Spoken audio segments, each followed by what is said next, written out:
such a weird tool, but you can lock the phases, and if you search for the right position, what you can do, for instance, is because sometimes what you get, right, if you have a wide sound with unison, sometimes it sounds weak in mono.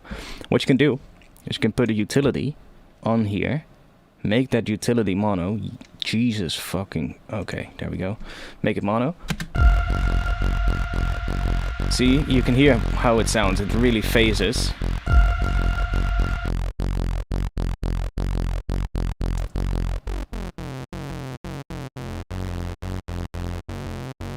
You can find a position. Like, oh, that one sounds pretty... That one has a bit more sort of like power to it, as opposed to the other ones, which are really out of phase. This one is a bit more in phase, and therefore it has more power in the mono, when it is mono. But then when we sum it to stereo, see, it still sounds kind of powerful in mono as well. Whereas if I take a completely different position, like one of the other ones that we just had, best way to show it would be to do it on another one of these.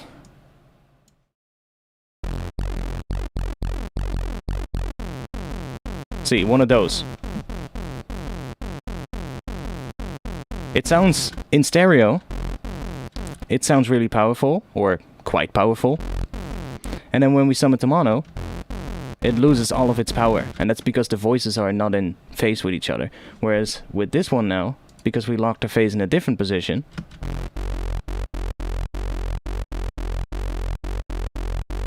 you can kind of make them more in phase. So that's something that I do a lot with that lock of with this option. You bring the phase all the way up, and then you bring the random phase up as well. And that way you can still have detuning and not have the phases start at the exact same position, but still get a little bit of movement there. It's kind of nice.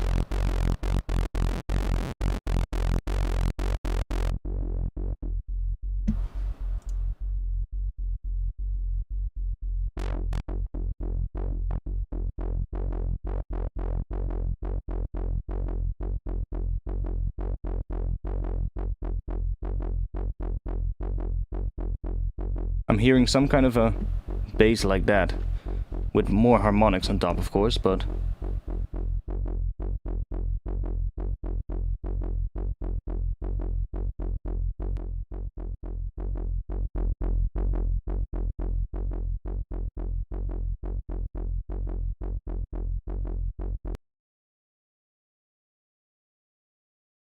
Yo, artifacts with LFO rate on noise level, how do I work out if it's in tune? What do you mean? Oh, when you LFO the level in a really fast speed, you mean? Then I would just... if you want to tune it to a note, yeah, that's going to be... you're just going to have to set the LFO to whatever frequency that note is, I guess. You have to search it up. Now, I do have a little tool.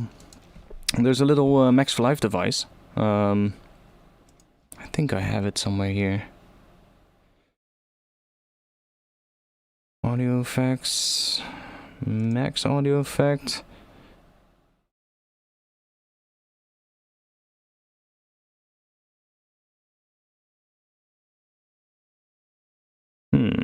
Not sure where it is.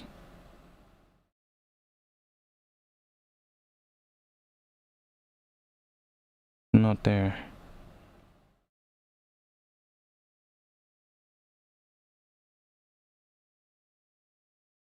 Oh, here.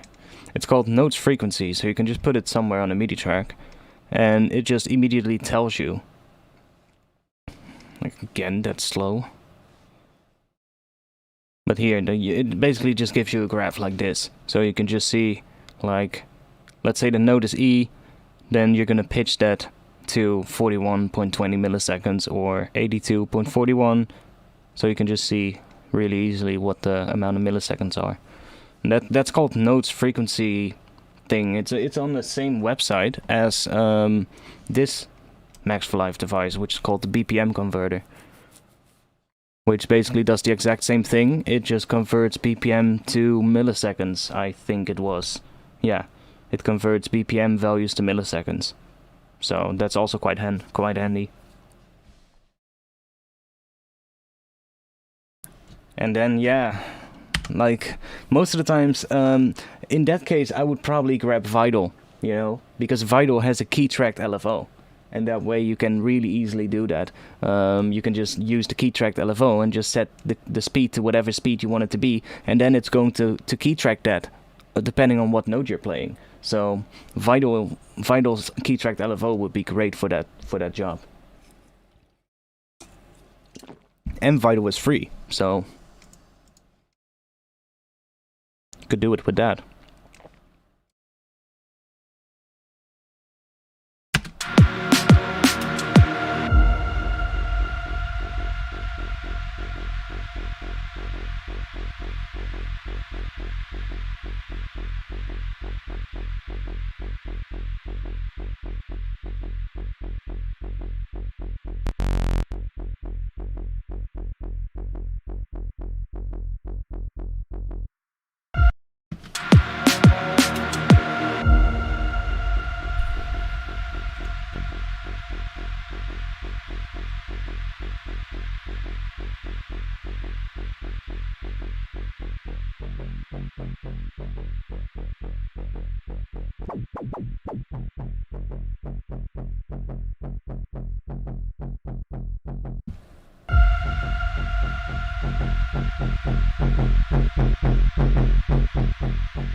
Yeah, thanks. I made it to 75k.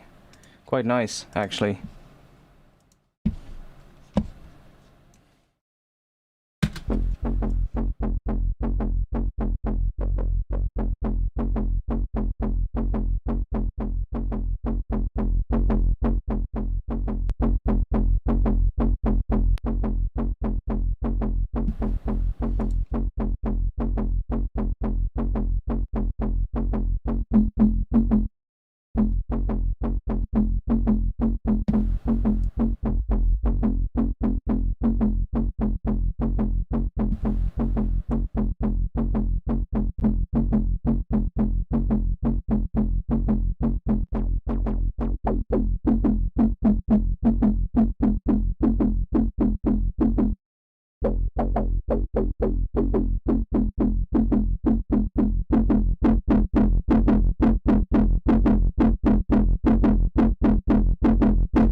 That one is so fucking heavy.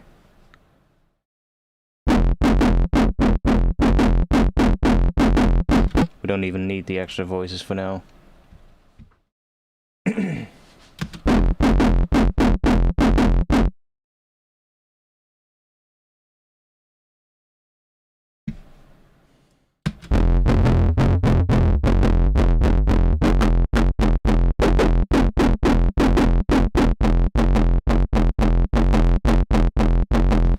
Yeah, okay. Let's see, not that one because it's too heavy.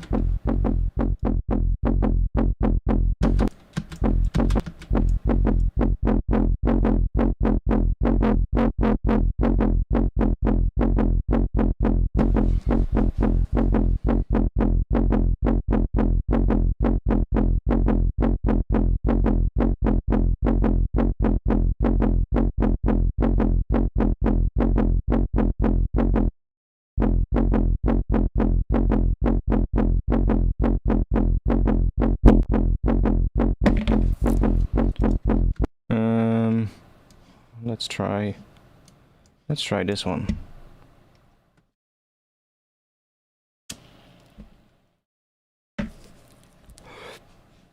Thanks, puny human. Thanks for that. Let's see if we can use my OTT rack for this one.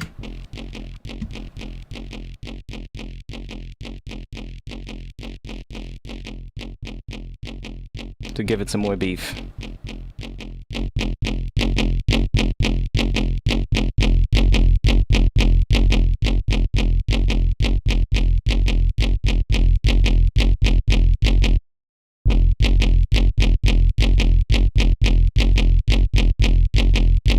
That's not really doing much on this one.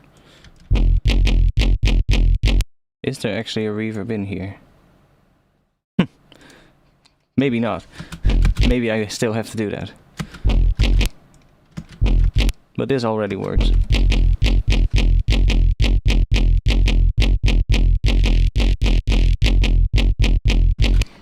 Let's put some filtering on it as well.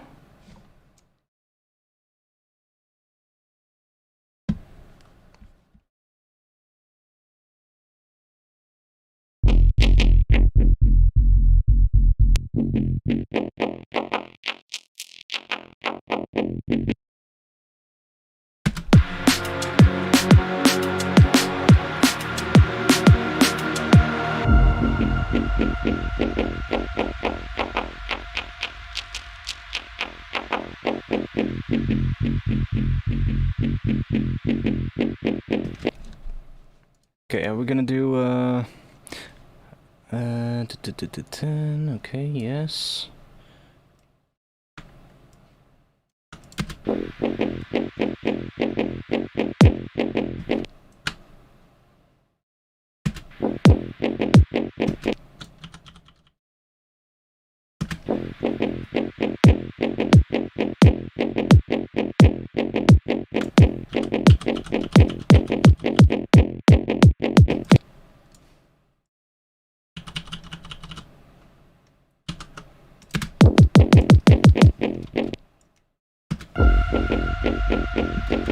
That's so menacing. Yeah, the bass especially. The bass needs a lot of work. Like, this is all gonna go away. I need a good bass. I need to...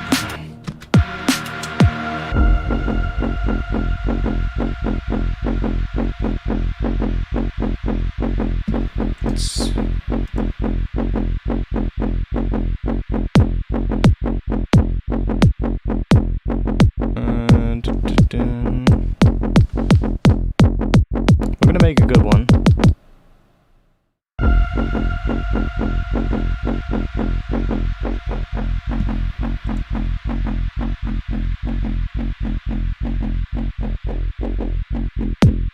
Yeah, I like that as well, so we can do that in here actually. We can take 2 notches maybe. Move a couple of those around.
Like for this one, I guess for this one the multiback compressor could actually work,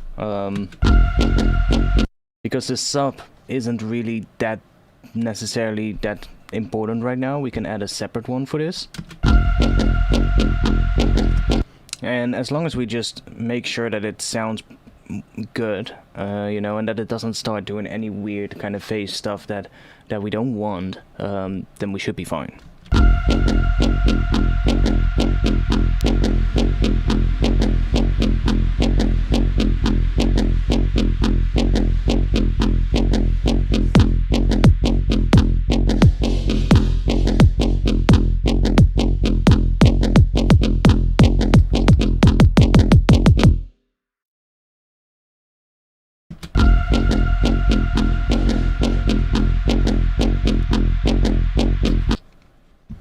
Okay, we want to control this range, that's for sure. So that is, where is that? LFO1 to the filter cutoff. That one I want to control with a macro knob. That's going to be the filter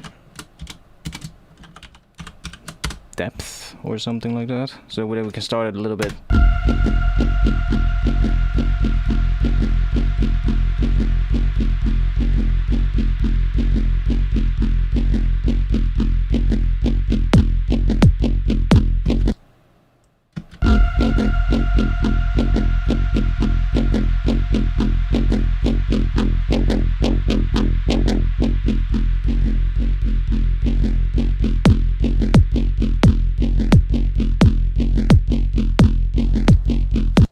That's kind of cool as well.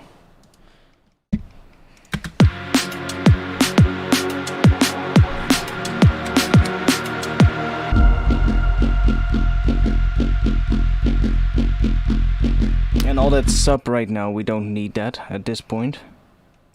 So right here, I would probably also high pass it, so that we just get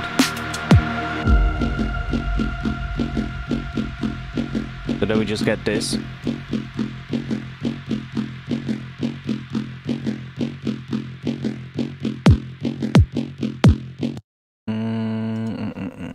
I can put this noise sweep in here as well.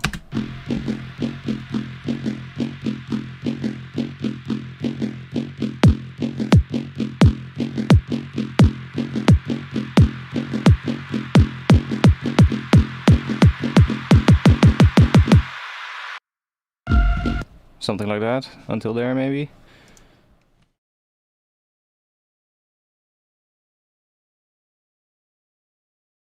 Now that bass, I wanted to have a bit more of an interesting sort of like FM tone. Let's see if we can find that tone.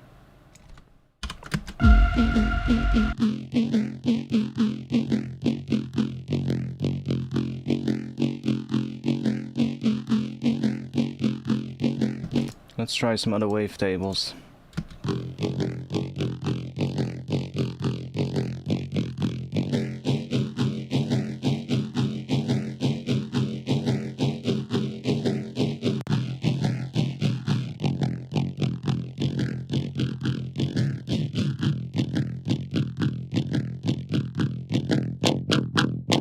Do that so that we can hear it better.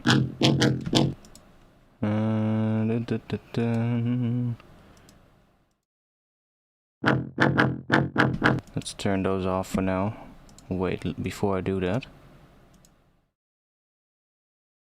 I had the chorus, the filter, and this one. Let's move those all to there, so I know which ones I had. Now let's see if we can find.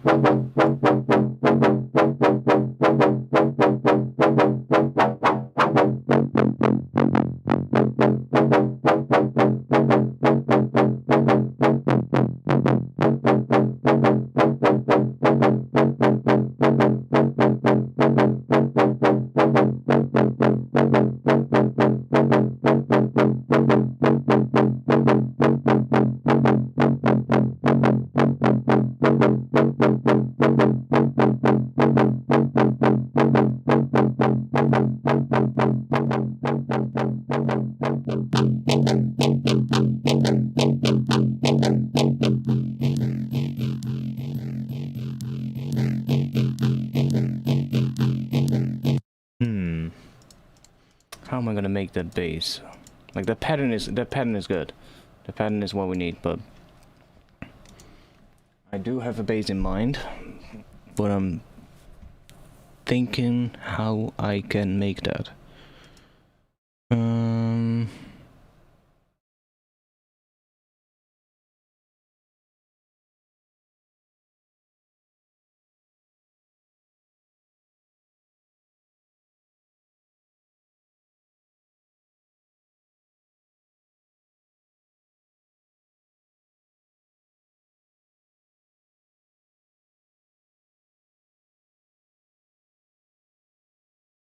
What is this? The serum bass? Okay, let's see what bass that is.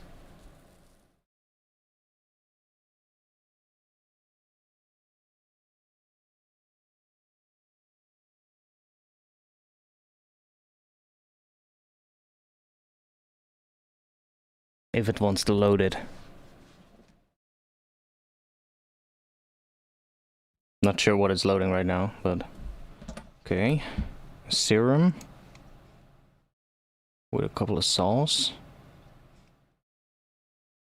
and a reverb and not that much processing actually.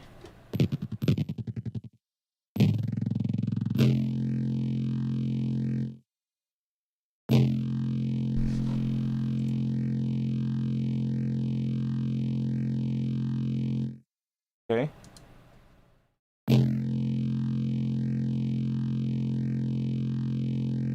Oh.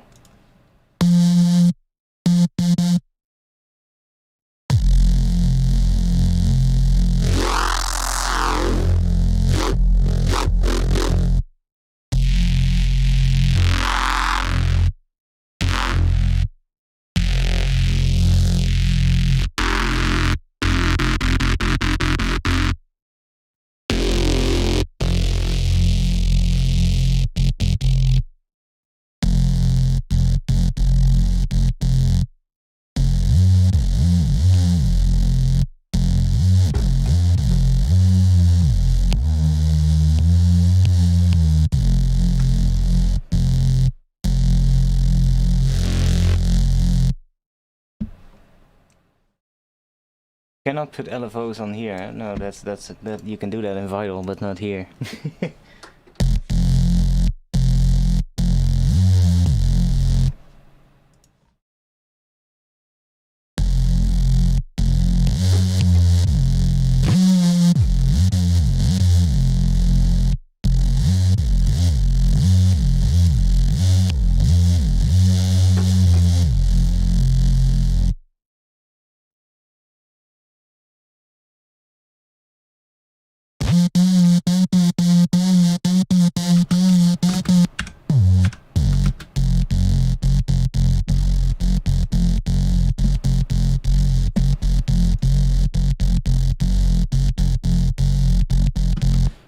Not the type of one that I was looking for. No, I need a bass that has a bit of a good harmonic in it. This one is... well, it sounds like shit, but... it does have that harmonic that I'm looking for. A little bit. But not exactly.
OTT click so much as well. It's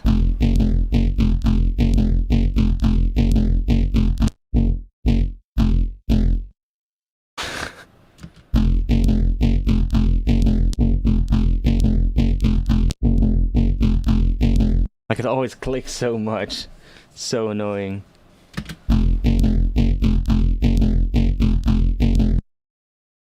Such a horrible sound.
It doesn't have a sub right now, but that's fine because we can add that later.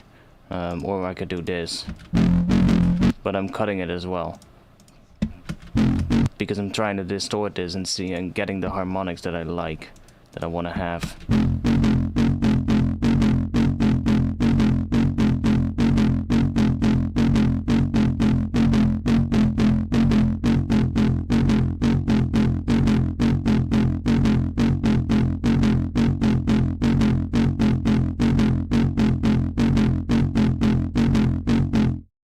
That's more getting like it.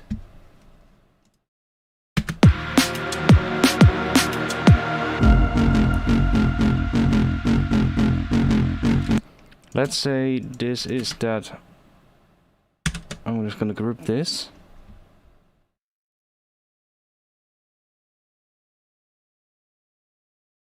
Now I guess let's do a sub. I can just copy the same patch.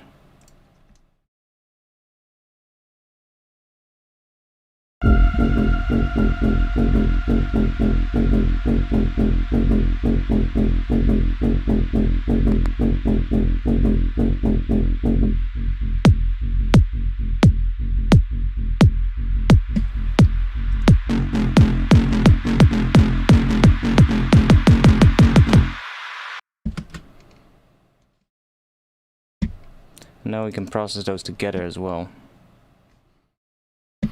What can we do to it? Let's see.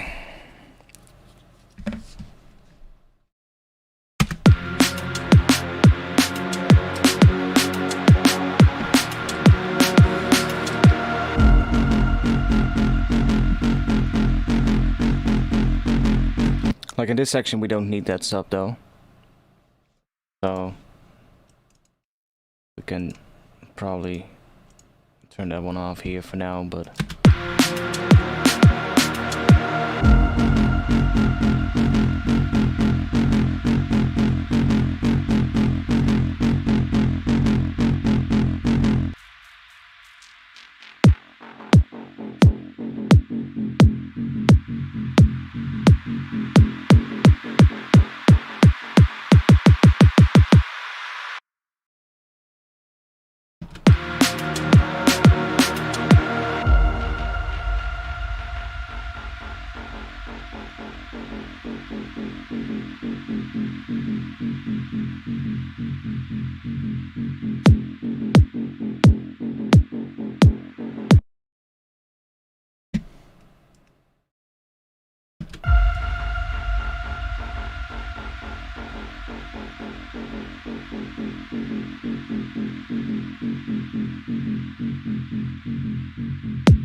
OTT.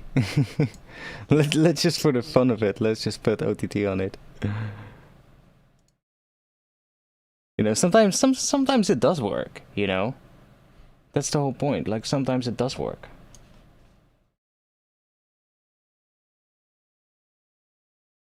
And I'm not saying you should never use this or you should never use that. Which is also a thing that some people in the comments seem to be trying to say all the time. Like, oh, you're just saying, like, you should never use it. No, I'm not saying that. I'm just saying, keep in mind when you're using it, what it does.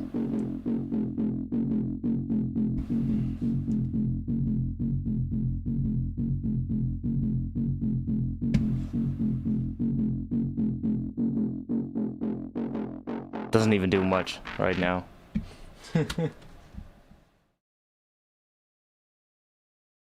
You heard the new Meta is a Melda notepad. Wouldn't surprise me if they have a notepad.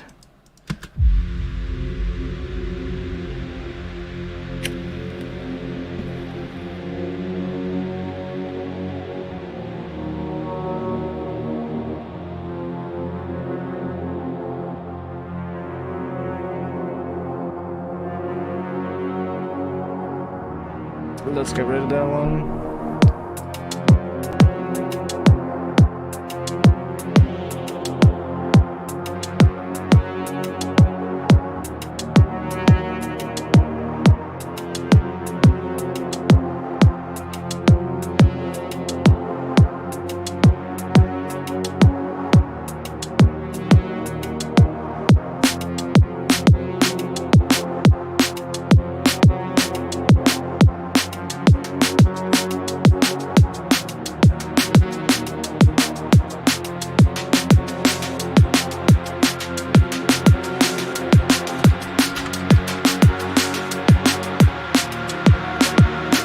Definitely need something there, but I'm gonna do something else than what those were.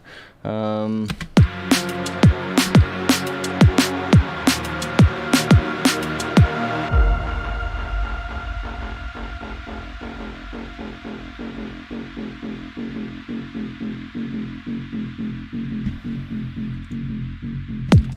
feel like we just need to make some good drums for now, for the drop, then we can actually make a drop. But we need some good drums here first, because right now it's just that.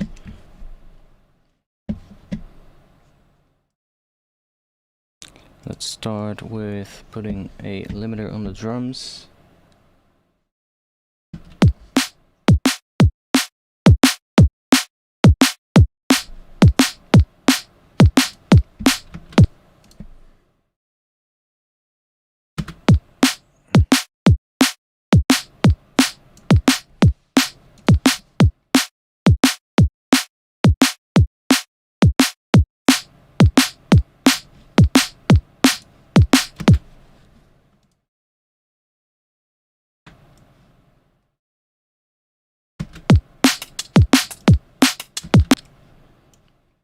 So we have some open hats as well. I think that's what we're gonna...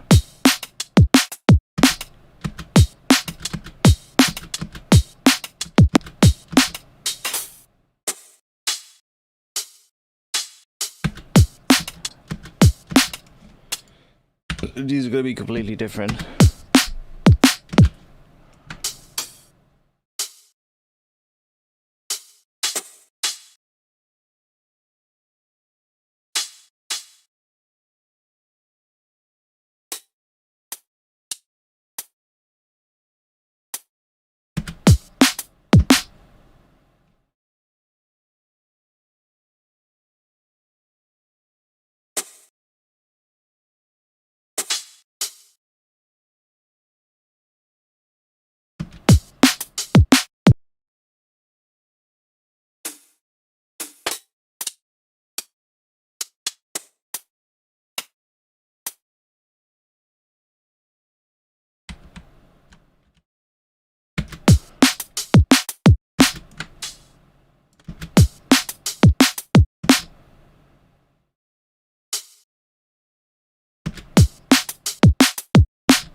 Yeah, it has a bit more groove.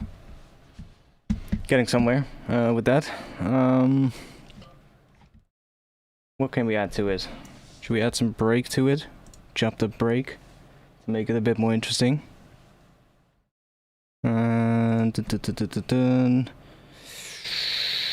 Let's search for RX2, so I get all Rex breaks, which are gonna make it easier to chop them up.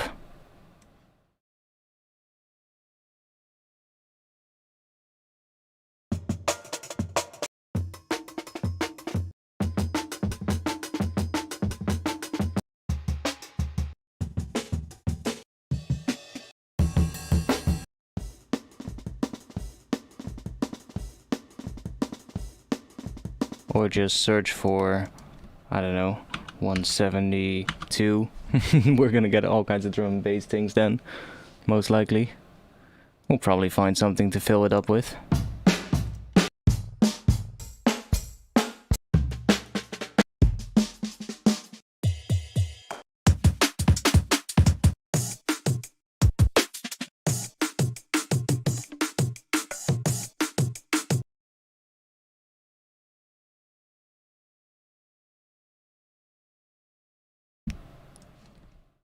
Might chop something up to MIDI and for now do this so that we can let me grab the sidechain. Oh, there's only one sidechain. Let me sidechain to the one sidechain to the snare in the intro. I'm not sure. Let's not do that because to the kick drum is actually nice, but I'm not sure if the snare needs it. But I do wanna sidechain this break to the main kick and snare, so I can just try out different breaks without having to worry about what the placement of the kicks is and the snares, because it's going to be sidechained really heavily anyway. And to make sure it sidechains the kick and snare from the break, or it sidechains the break away completely when my kick and snare hits, I can boost the input of the sidechain.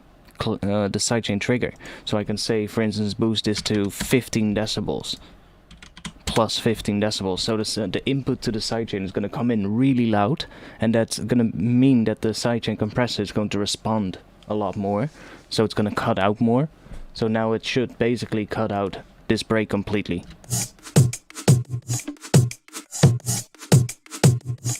See? So I can just put any type of break in here and just see how it works with my drum pattern, and that way I can just find something that I like.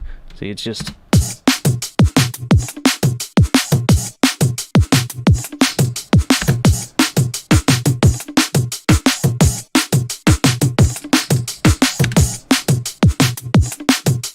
See, it's so much cleaner, and it makes it really easy to find what works and what doesn't.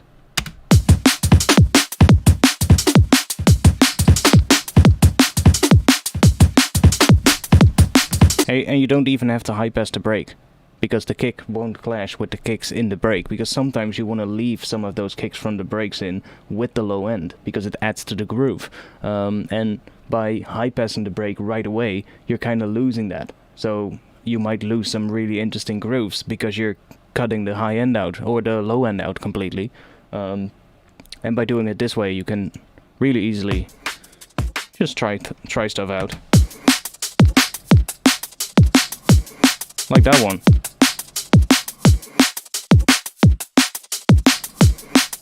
That one actually works pretty well.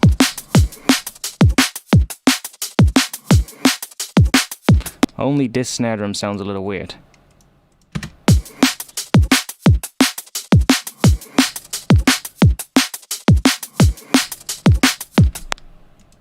So that could be a layer. And we don't even have to EQ it, honestly. Ah, that snare drum is different. That's why it sounds different as well. Huh? Oh, there's no sidechain happening there for some reason. What? Oh, wait. Huh? What's going on? Oh, this one is late still. I should do this.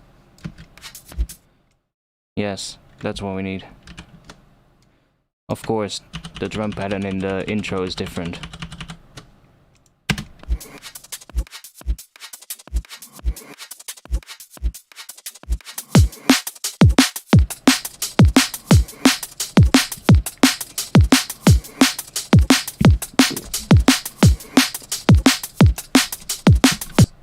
Kinda like that one.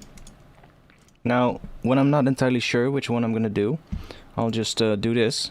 And then instead of putting these on the tracks, I'll just cut these two away now. Group these two tracks. And put the sidechain on the group, so you're not putting like a shitload of sidechain compressors in the project for no reason. You can remove these two as well. And then I can just turn this layer off and just try a different break on this one and see if I can find something that I like even more. And if not, then I can always go back to that one.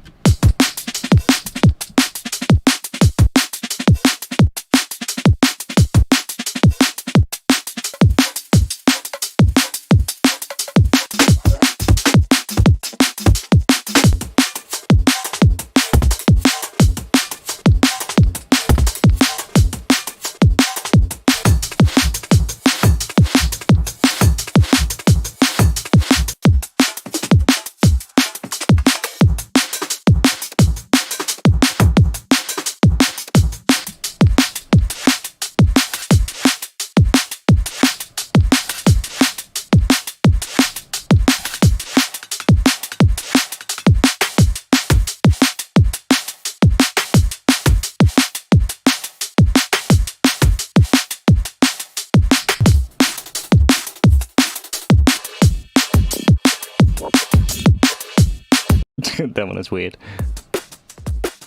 And these are just sample pack breaks. Like, these are just breaks straight from sample packs, just... But like, if you're gonna use them as layers in your drums, and you'll probably chop them up afterwards as well.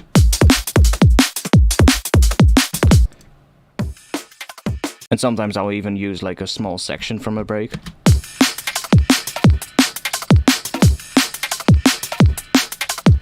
You mean the old massive or the new massive?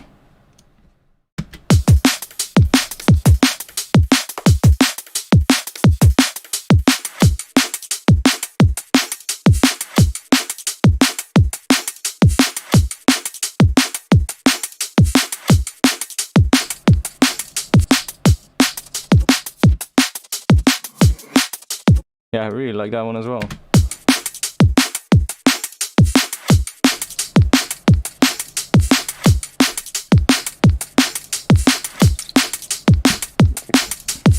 That one is really good.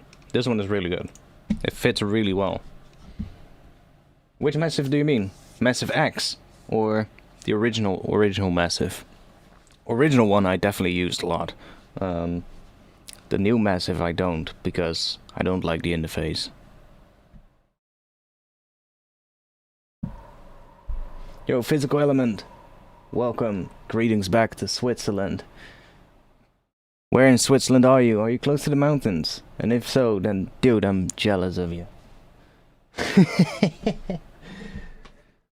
But that's coming from a Dutchie who lives in a country that's as flat as a pancake, so yeah, makes sense.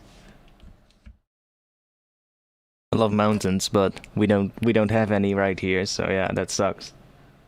This one actually works really well.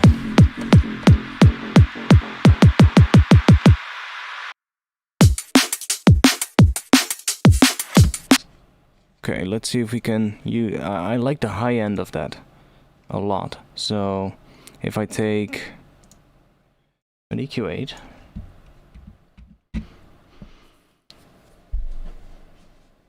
I don't know where that is exactly. I'm not an expert on Switzerland, so...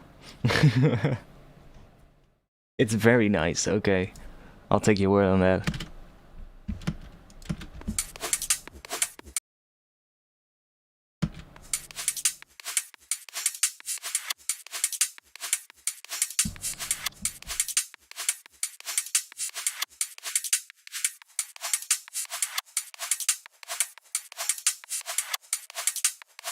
Like, that is probably what I'm gonna keep.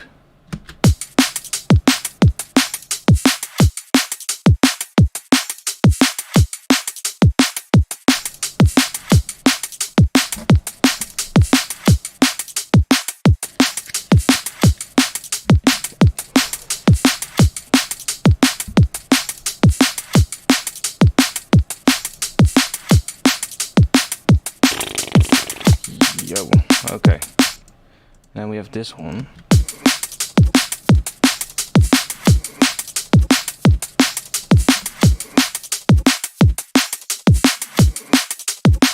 Kinda sounds cool too.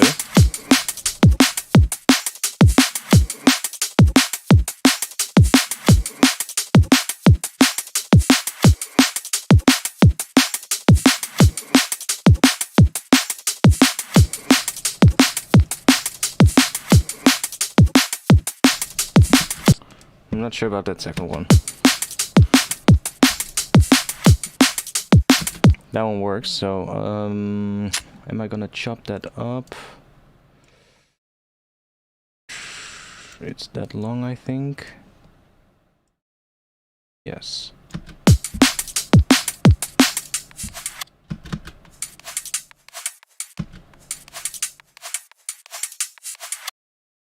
I guess I'll just leave that and just leave it like this.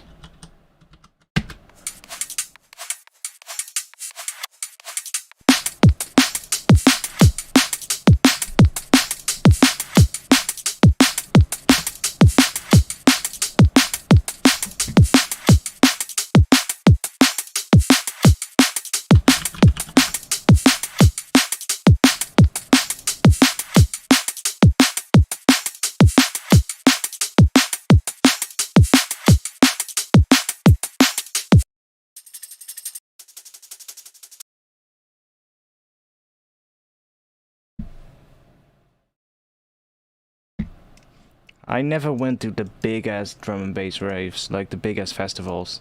I always went to the local drum and bass parties.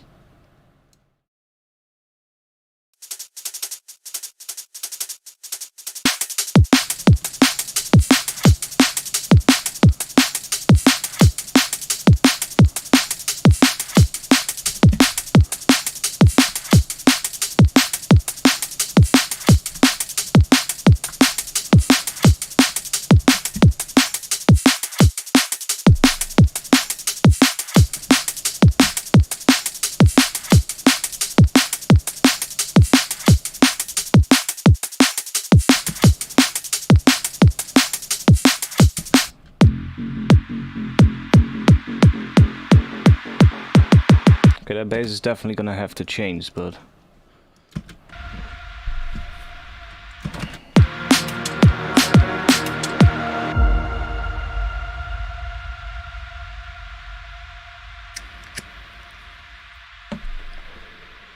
I think we need a rise in this section as well. Just a sound that just continuously rising throughout that section. Maybe even a sound that rises throughout this entire section, so that it rises 1 octave here, and then this section hits, and then it keeps rising. I think that would be nice. Tension, baby. That's what we need.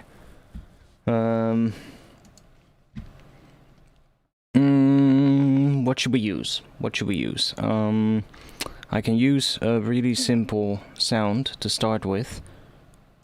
You know, just a detuned saw wave oscillator or something like that. Or something else. Let's try an interesting waveform. Let's try that one. Why not? Let's put a note in here. Oh, that's a weird sound. Okay. Until...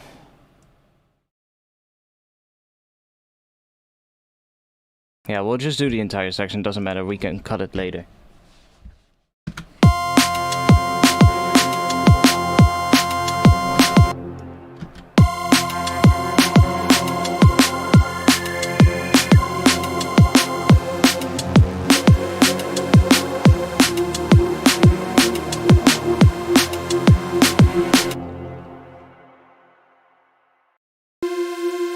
Sure. And then maybe a bit of a saw wave in it as well. No, didn't want to do that. Wanted to do this.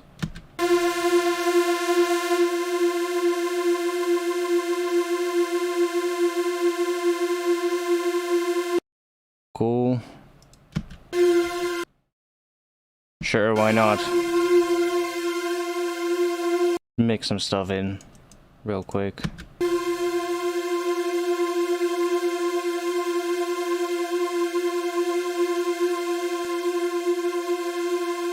Don't need that. Let's put maybe some reverb on it. You might be thinking, what is he doing?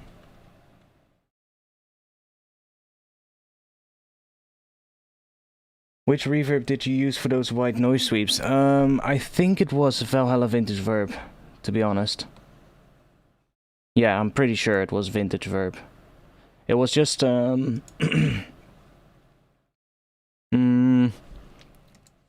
was it?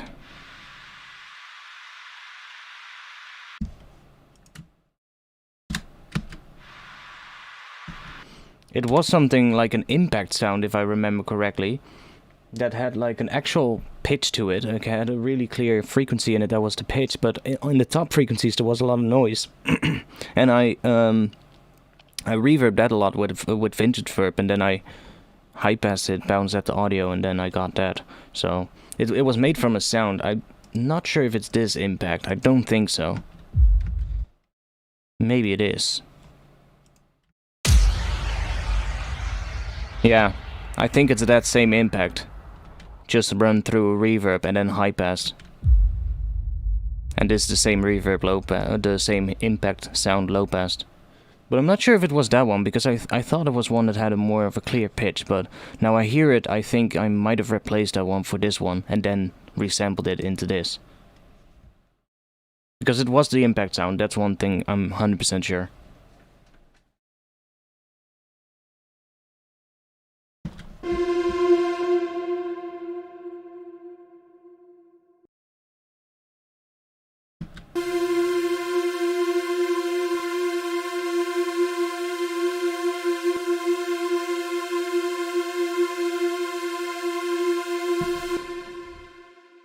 Sure.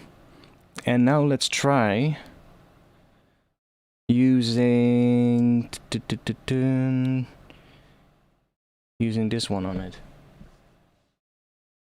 Maybe in front of the Valhalla Vintage Verb.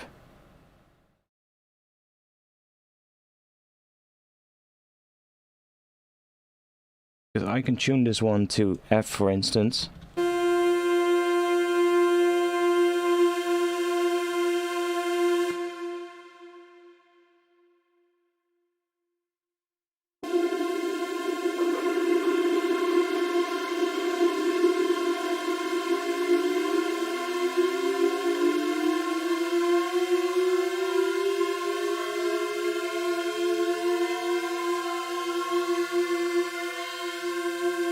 Yeah, we're gonna use that at some point, but we also need to add some pitch movement to this one. Okay, so this one is MPE enabled right now, but this is one that I don't want to do that, so just disable that. So that we just use the pitch bend range that we set up. 12 up and 12 down maybe? How long I stream today, I don't know, until I feel like I'm done with streaming. For now, I still feel like continuing, so we're gonna be fine for now. Not going anywhere yet.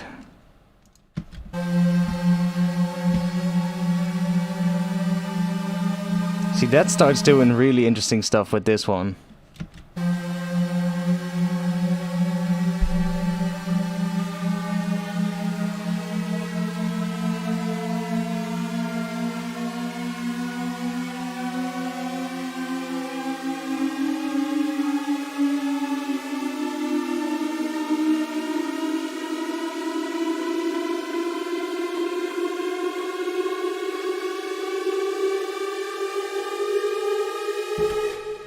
Interesting.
Like, we don't want to hear it right away, though.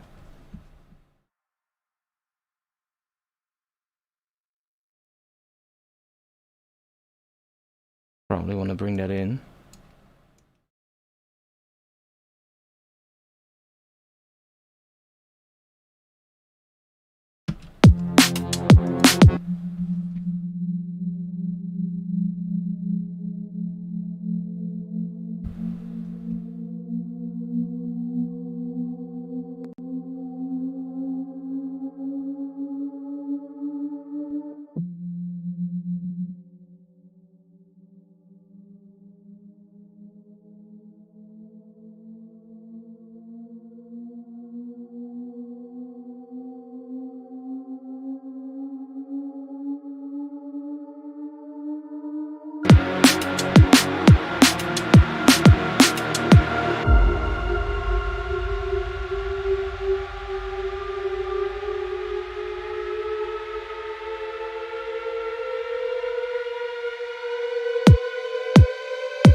Maybe. I'm not convinced yet. I guess that's the most PC way of saying it. I'm not convinced yet.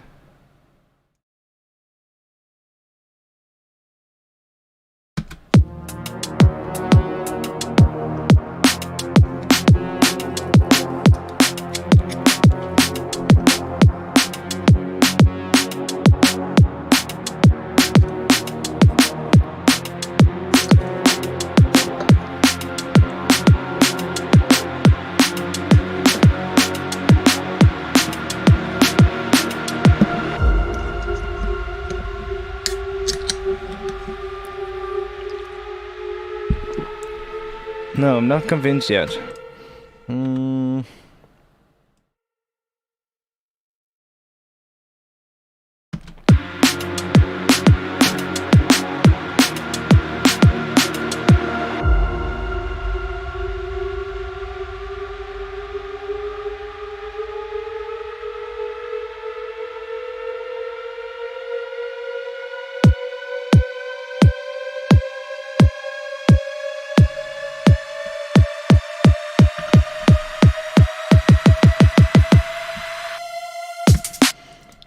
for now, let's just freeze and flatten this one.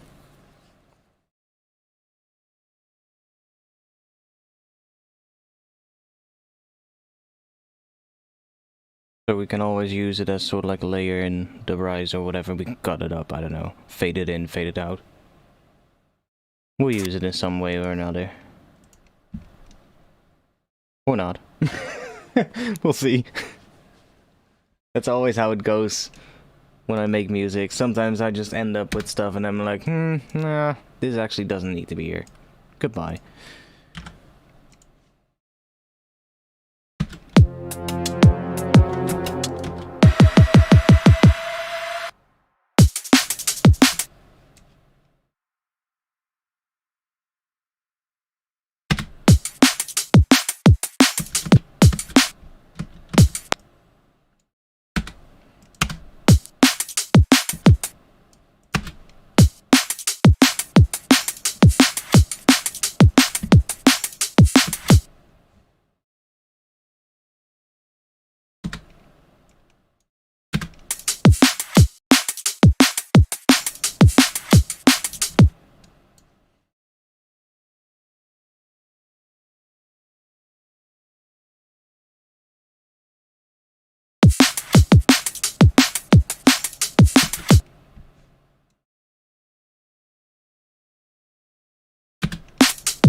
Okay, that's good.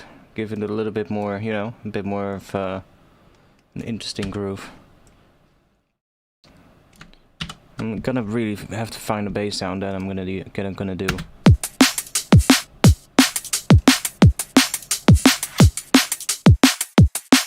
But I figured maybe if I work on the drums first and get the drums sounding right, then the bass will follow, you know? We're gonna push through.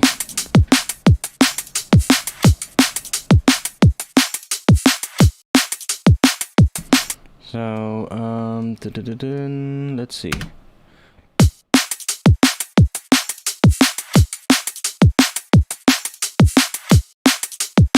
Like, I might not want to do the exact same thing here. So let's just do this, because I think this break is longer. Yeah, see? So I can use a different hit.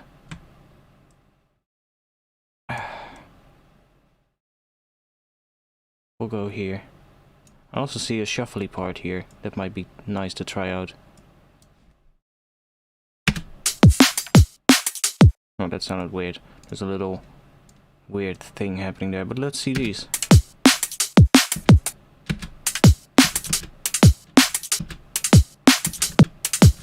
Not really.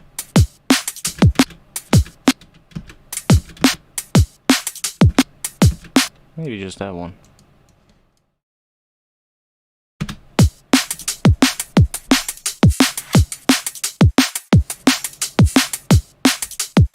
Yeah.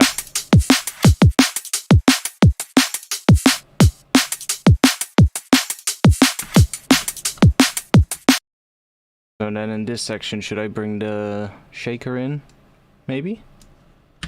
So, right around here?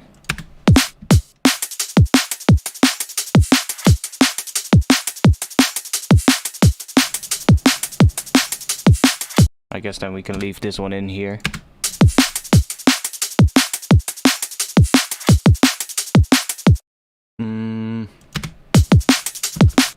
Bum bum ba da da ba da da.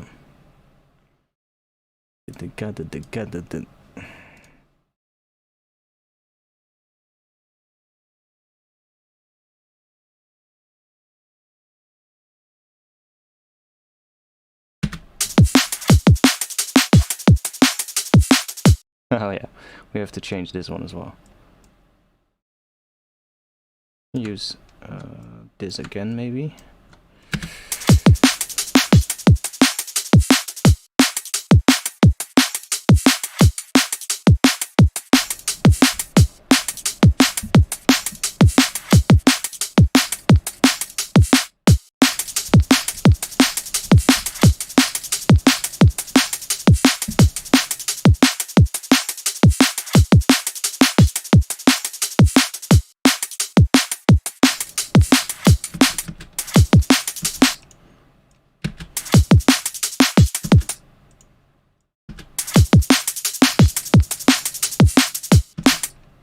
Okay, I want to try out what happens if we bit crush the shit out of these shakers.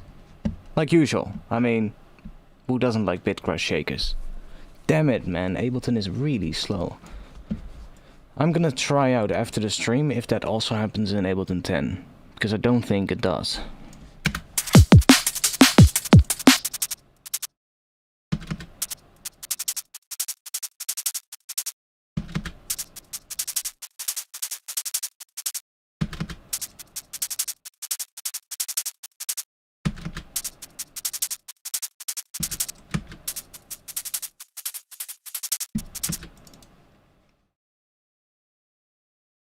Set that to the beat swiping mode. Set that to 16s, I guess. Yeah.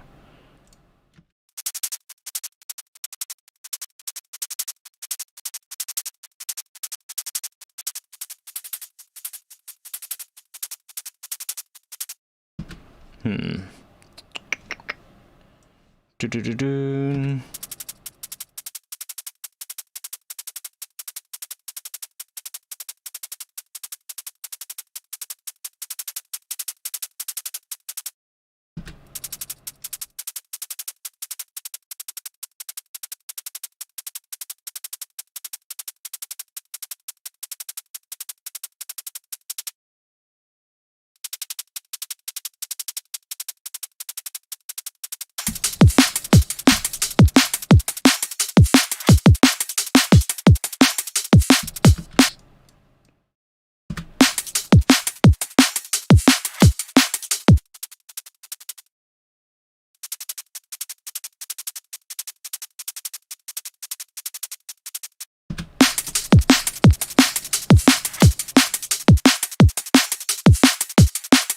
Yeah, that works.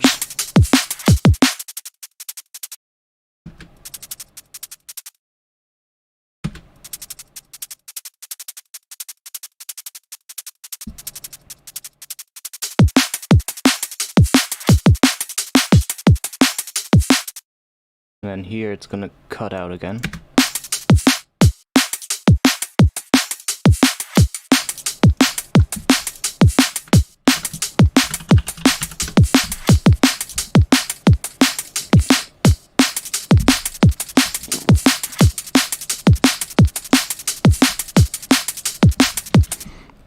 They can be a little bit louder.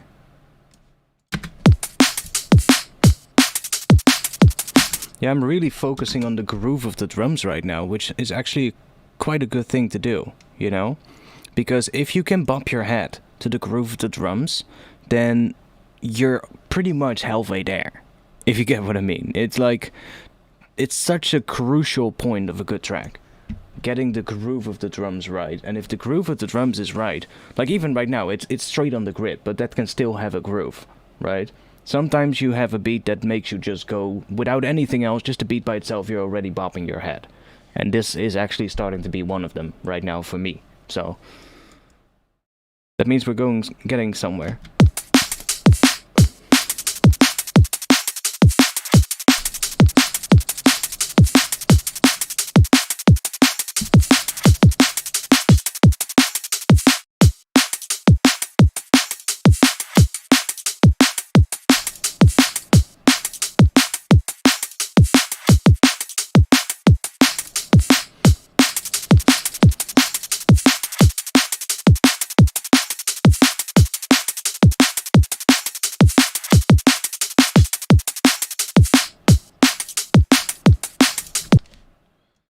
So this part right here, what is happening here? Let's see. Yeah, so I made the kick come in a little later. Let me just do this real quick.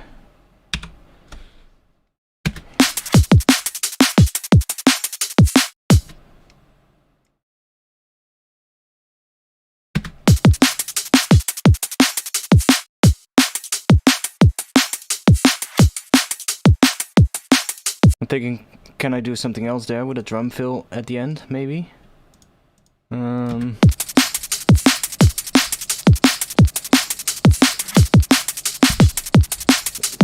I need to hear it from the starting point, otherwise I can't. That's also a thing. I'm not sure if that's just me or if you guys have that sometimes as well. When I play something from, for instance, let's say I play this part not from here, but I play it from here.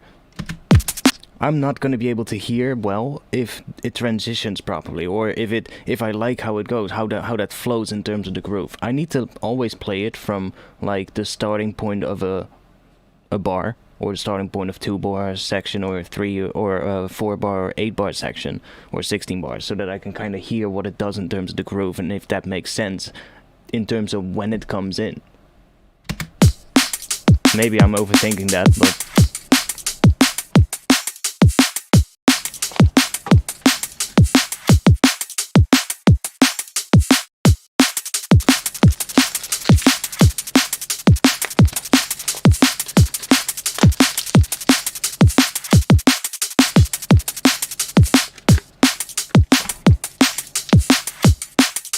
yeah, I mean, I'm also just, looking for ways how to break through this, because the last few weeks we've been having streams where we just made cool intros and that was it, and then every time we got to the drop I get stuck. So most of the times I get stuck because I start working on the bass and then I think, nah, it doesn't sound good, but if I have some good drums, then making some bass to it might make a little bit more sense and get a little bit easier as well, because there's already a groove, and then it's sort of like easier to maybe figure it out. Yeah, just and also just try something different for change, because a lot of times when I get to the drop, I like to start with figuring out the groove of the bass, because that's usually what I always think of from like the groove, and a lot of times I forget that the drums actually make up a very big part of that groove, and without the drums, a lot of times the groove of the bass isn't really much of a groove that you can swing to.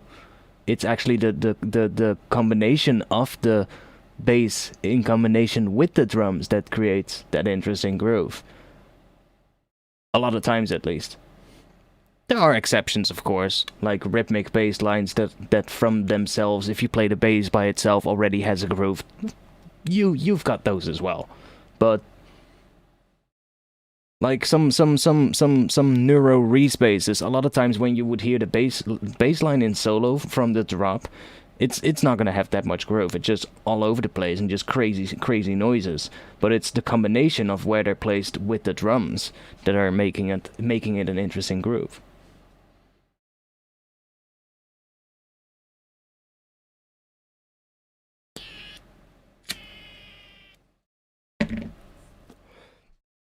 But hey, a drum design stream is also something that a lot of people often request. Say like, yo mate, I want to see you making some more drums. Sure, this is a good one.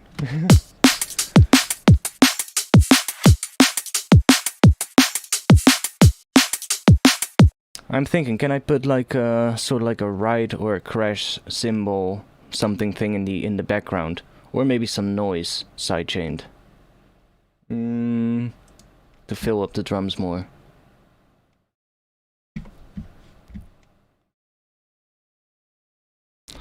We can just search for ride. Search it for the ride.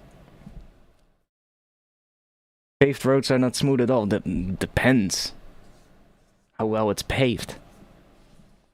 I've ridden on some fucking, what was it, marble paved roads or something before. Holy shit, that shit was smooth as fuck. But yeah, our paved roads aren't smooth. No, I know. Our paved roads aren't smooth. The asphalt roads are smooth though. Paved roads are not. And my village has like a really old center. Like my village is like, I think 800 something years old. So my village already existed in like the Middle Ages.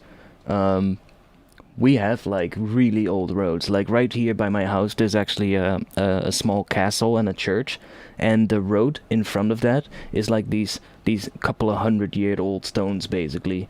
It's just like They're at this point they're not even like rectangle cube shaped bricks anymore. They're like actual they've become rounded at the edges because they're so old basically. And that road is definitely not smooth.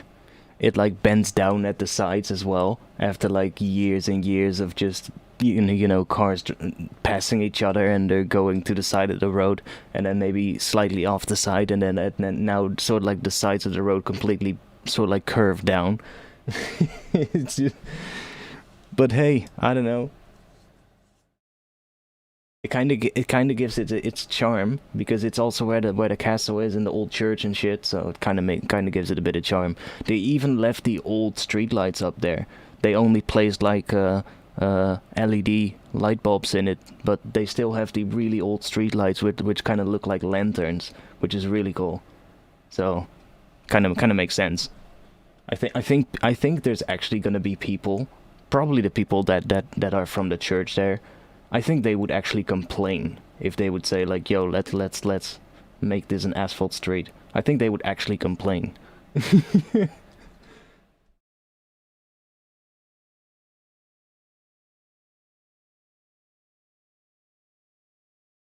You're drunk. What you've been drinking, mate? Right. Let's find a good ride. That was a kind of like good ride, but I think we have better ones.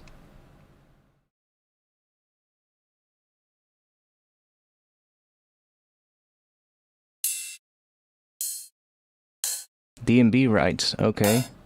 Do we have specific DMB rides? Amazing. Church always complains. I know. Like every week they're still doing like meetings and gatherings and shit. COVID is fucking going on. They're still coming together. During this entire pandemic, I've seen this church have more open houses than I've ever seen them do ever. Like I can't even remember I've seen them do that ever.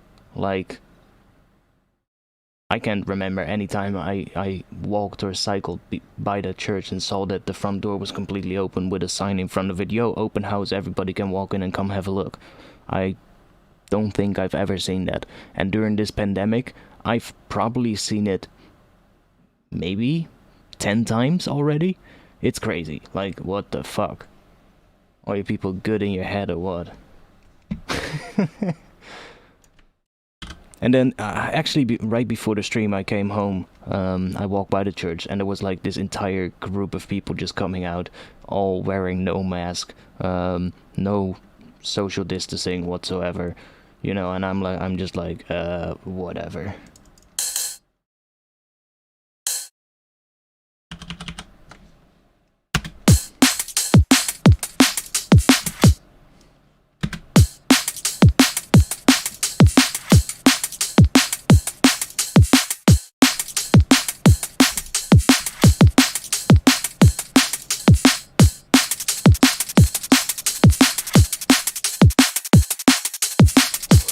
It actually works. Okay, that's a bit much. It doesn't need the sidechain. So this is gonna be outside of the percussion group. You've been drinking some herbal liquor from your city. De Schout van Roermond. Or Remunche Pitze. Okay. Don't think I've ever heard of that, but herbal liquor. What does it taste like? Herbs. Good one.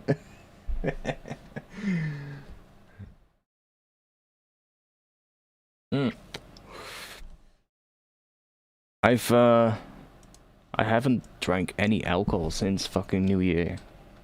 Like, I got so drunk with New Year, I just haven't had any fucking urge to drink at all. I still have like half a bottle of Cheetah right now. And I haven't touched it ever since.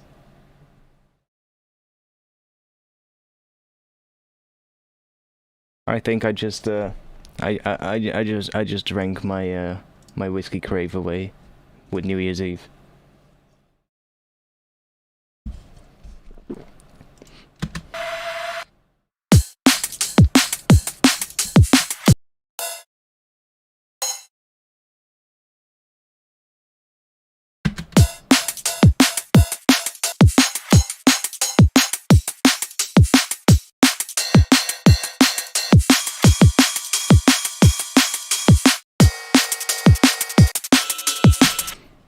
I feel like we can do something nicer. Let's try addictive drums. We're going for the real, for the big boy rides.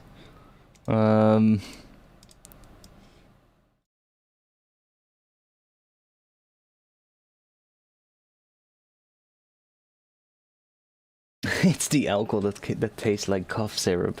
Okay. Sounds interesting.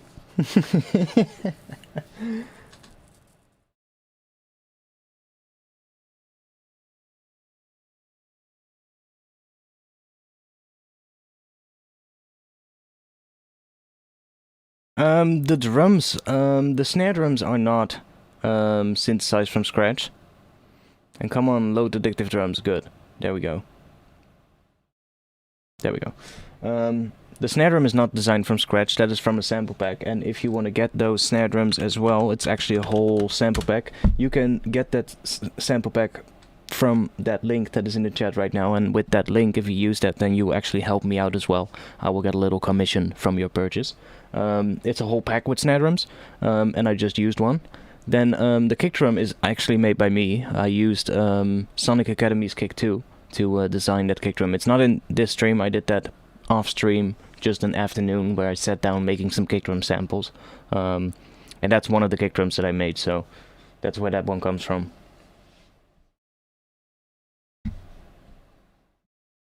I'm not the right person for future bass, I think, man. It's not really my cup of tea, to be quite honest. I do want to do some, I want to do a little thing sometime again, where I go back to some of the, you know, the stuff that I used to do before I started doing more drum and bass, which is like the glitch hop kind of stuff. You know, the more funkier glitch hop kind of stuff with sometimes a little bit more the stuff that Cohen sounds like to do as well. I want to maybe do a little thing with that soon as well, maybe someday. Could maybe stream that. That would be nice. I think some of you might be interested in that as well. I really like doing that as well, getting some like nice chord progressions out and doing some interesting like funkier stuff. Maybe slow it down to, I don't know, breakbeat tempo or glitch hop tempo, stuff like that.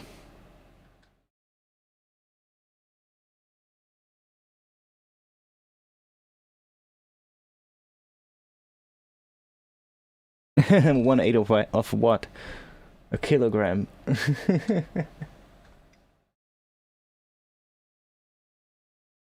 Real boys measure in kilograms.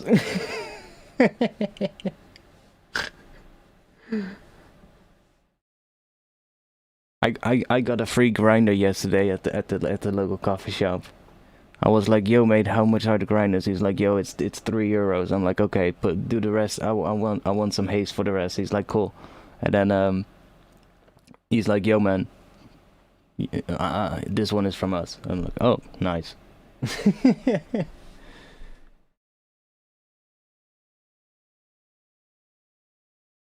Our system is still so fucking weird though. Okay, so which note is the ride? That is the ride. Okay, so I'm actually on the right note already.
now I can control what sample I'm going to get with the velocity right here. See? So I can also say, if I don't want the velocity, can I do that? I guess we can. If I do that. Is it now not going to be velocity sensitive, but we're only going to get different samples? Yes.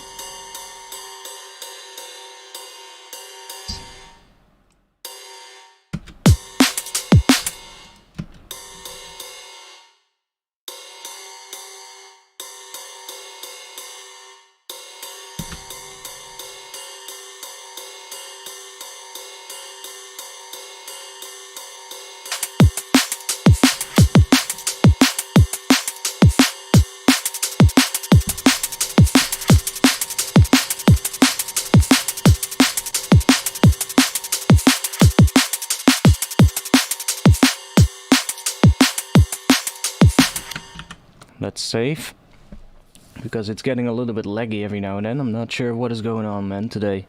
It's I'm still my bet is still that it is just a bug with Ableton 11, because nothing else in my computer lags, nothing else is giving me issues. If it lags and I check my task manager, nothing weird is happening. So it seems to be like something really is wrong with Ableton Live 11 still. Now I want to try out this one real quick, because this is quite a harmonically, or like a resonant sound. So I want to see what this does here.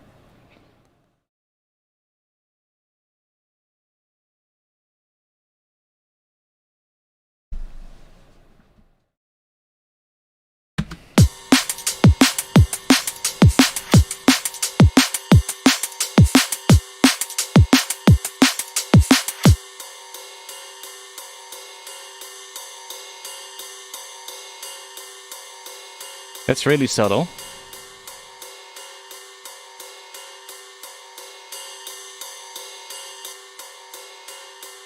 That's sick though. I love that.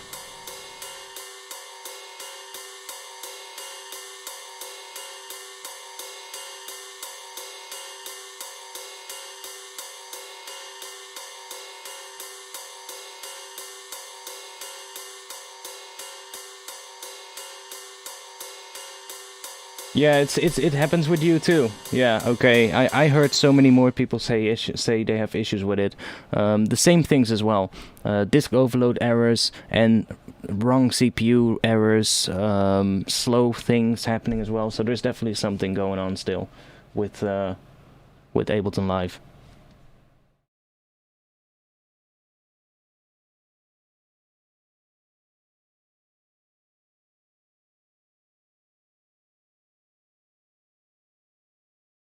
You wanted to take a quick look and you ended up here watching the stream. Welcome. And I'm not sure if you are new here completely, if you ever watch my channel, but if not, I do this every week. So definitely subscribe then if you want to see this next week as well.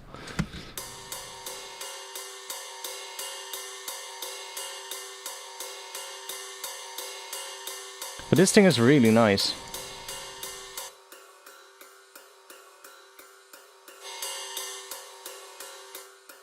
Like, that is what it's actually doing. It's just taking out the resonant frequencies.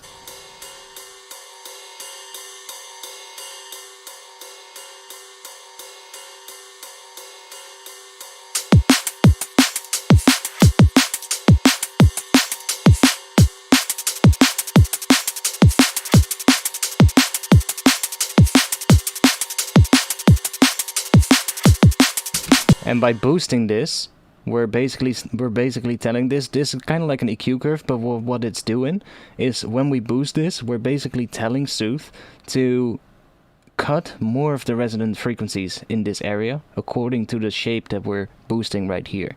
So if we want to actually reduce the amount of reduction on the resonant frequencies in a specific frequency area, we can cut. And that way we reduce how much reduction it's doing. So we're basically, this is not like a gain, but this controls the sensitivity of the reduction on those resonant frequencies. So it's a really interesting tool.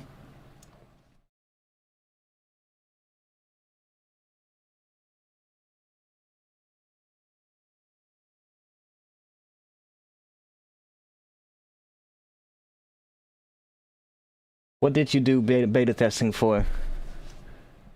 For Sooth? This is a really nice plugin though, man. They sent me this plugin to use, and I can say this is I absolutely like it already. I've only used it on a couple of sounds so far, but from what I've used it already has been quite helpful.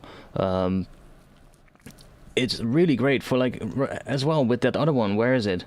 It was this one, right?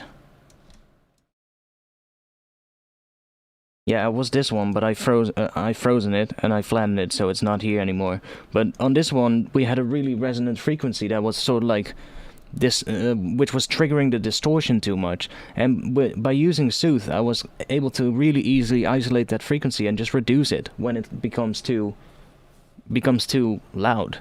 And yeah, you could do the same thing with a dynamic EQ, pretty much. But I think Sooth might actually be quicker. And sometimes speed it's all about speed, you know? So, but just listening to what that does on that ride, I quite like the sound of that. It's really sort of like reducing. You have a lot of control over. You have a lot of control over the how much sort of like resonance you're getting from the ride, which is really nice.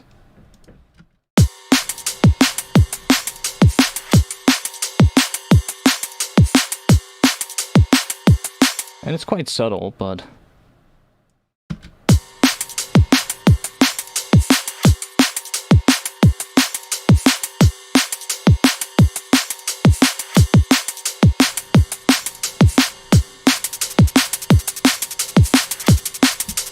let's say I do like it up there.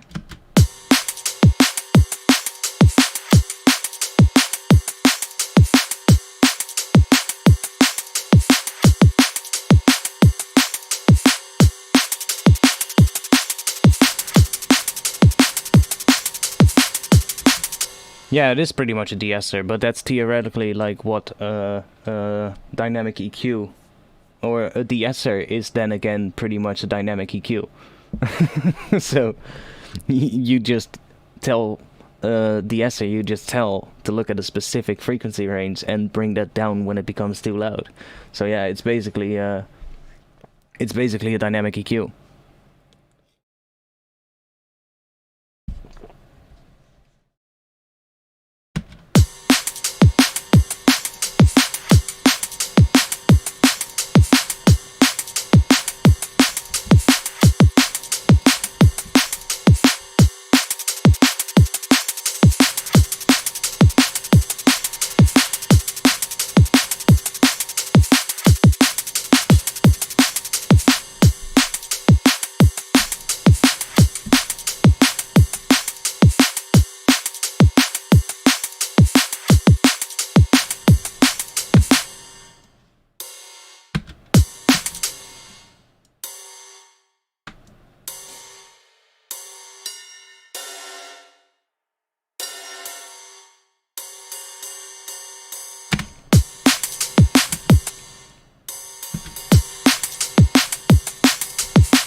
I'm not sure if I want to make this come in right away, but it sounds kind of cool already. Another thing I could try out, like you could freeze and flatten this and then fade them out if you want to make the hit shorter, but there's a better way that's non-destructive to do this, and that's just taking an LFO tool, and then you can do this and set this to be 1 beat. It already is by default, so didn't have to do that, but and then you can do this, for instance. Okay, that's not in time. We're getting a latency because of Sooth, probably. Yeah, yes. Can I fix that? So it's 2048. Yeah.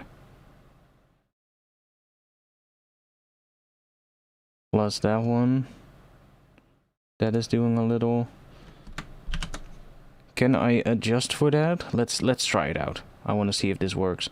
2,128 samples. Do I need to go minus, I think then? Minus 2,100 and... what was it? 28. Not sure if that works. I think we need to go negative then, right? I never use the offsets here, unless I'm sort of like delaying a hi-hat or something. Yeah, because if I delay a hi-hat, then I always go into the positive range, so... we should be going negative then, I think. Nope, that didn't work at all.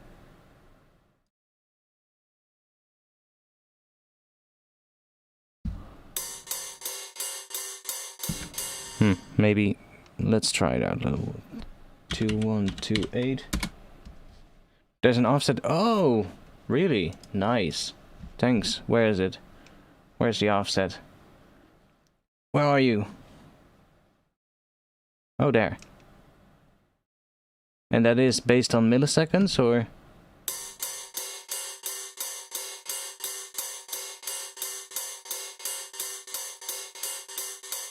Ah, okay.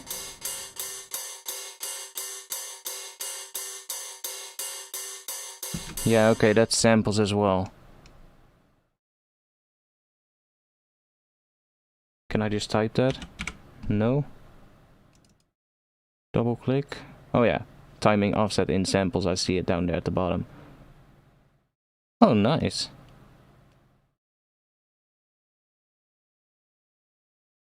Can I get it exact? Is there a way to fine control? Oh, there we go. 2128.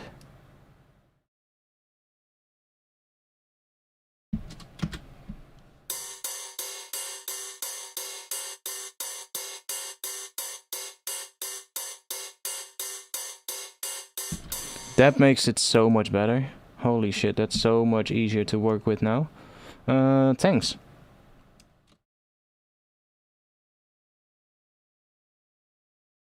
Okay, so what I'm gonna do is just, okay, I didn't want to do that.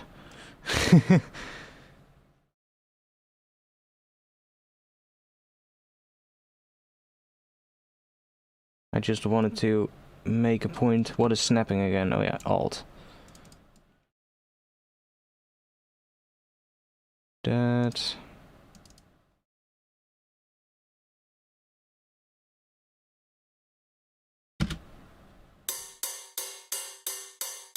Okay, now it starts really late though. Or not? Oh no, it starts right. No, you can type it apparently. If I double click on it, it's not a typable thing or anything, so...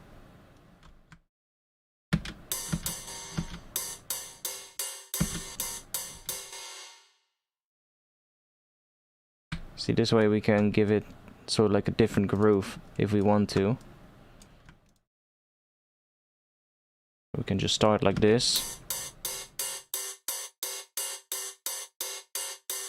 But maybe...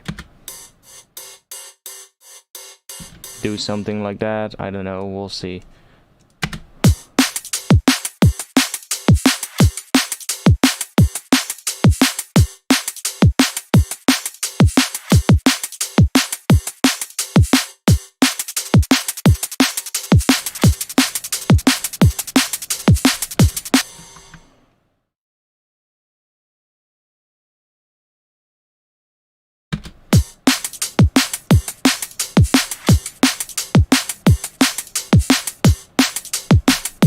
Interesting.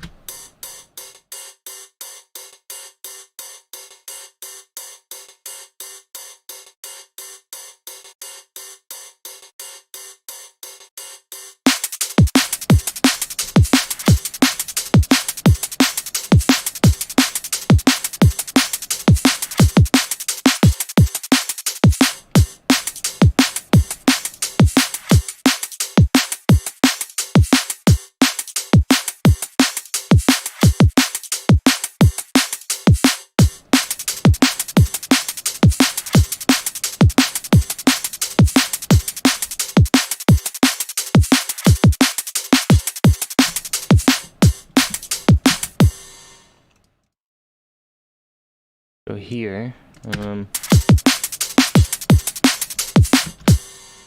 probably would, yeah, let's just bounce this to audio. Oh wait, no, before I do that, I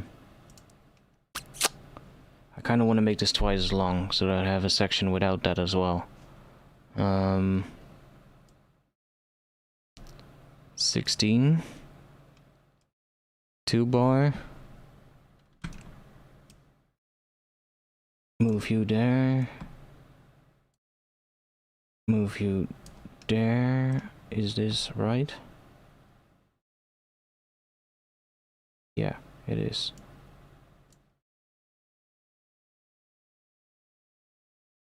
That's gonna be tiny.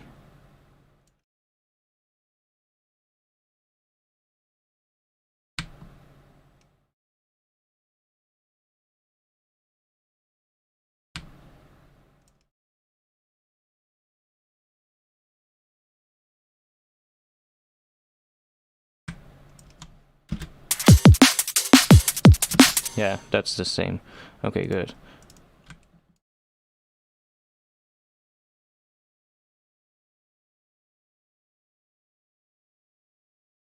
I could have also made a second shape and switched between the two, probably. But, whatever.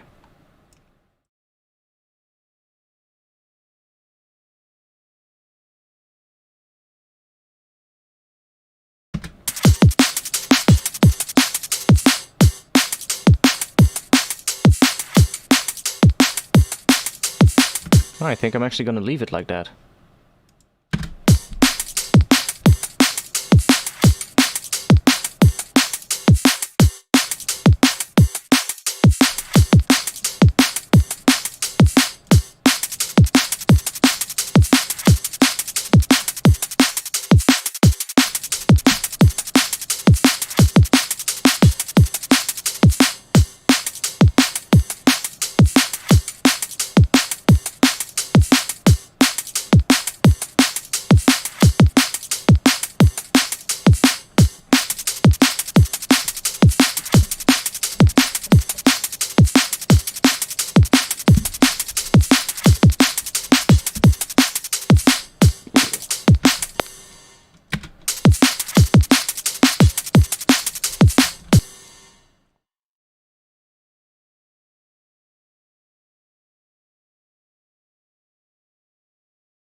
I'm gonna make a couple of different versions, bounce that to audio.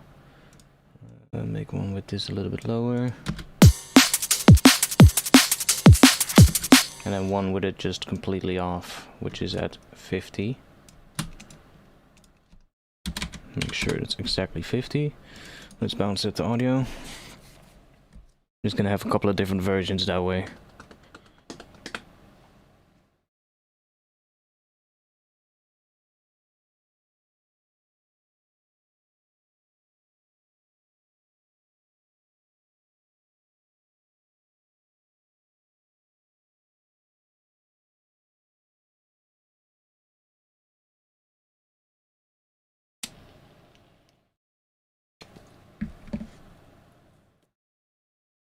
Yo. Okay.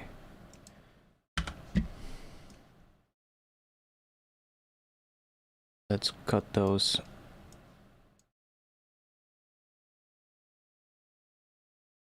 up. And I'll put them aside for now. And just use one of them.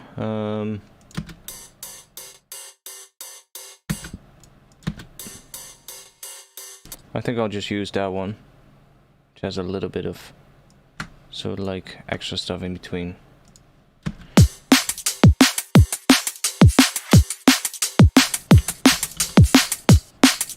Oops. Oops. Didn't want to do that. Copied this track a couple of times. I just wanted to copy the clip a couple of times. You're in FL Studio. I don't know how the racks in FL Studio work or the patcher thing, because when I used FL Studio, the patcher wasn't yet invented. So I don't know how that thing works. I haven't used Fruity Loops in like a really long time. Because yes, when I started using Fruity Loops, it was still called Fruity Loops, not FL Studio. So I'm not the right person to ask about that.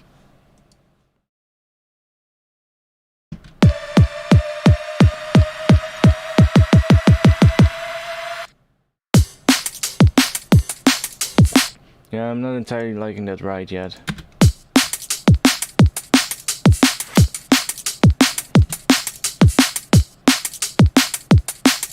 But maybe in a B section we can use it.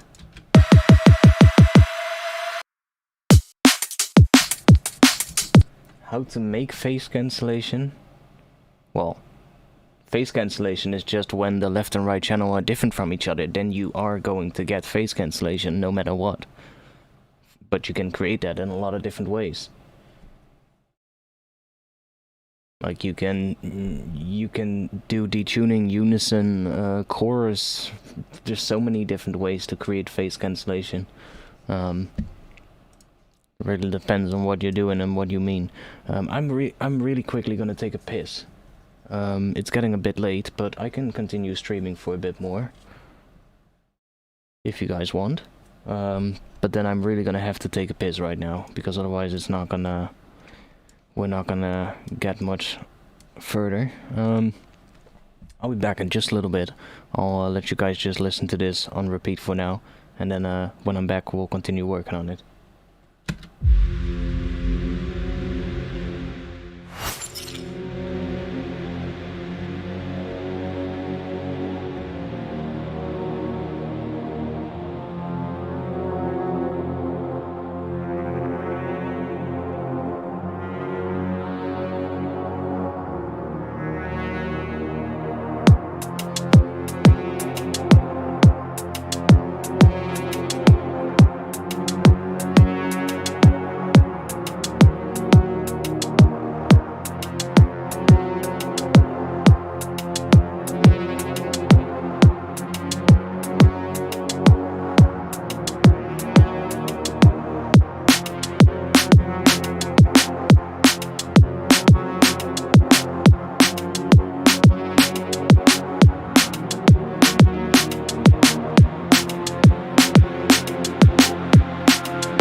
Okay.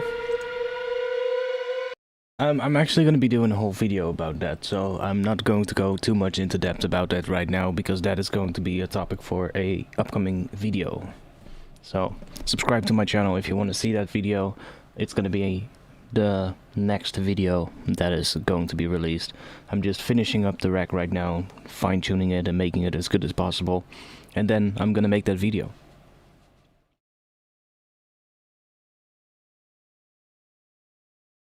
And that video will go over how I made the rack in its entirety and how to do it, so...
No.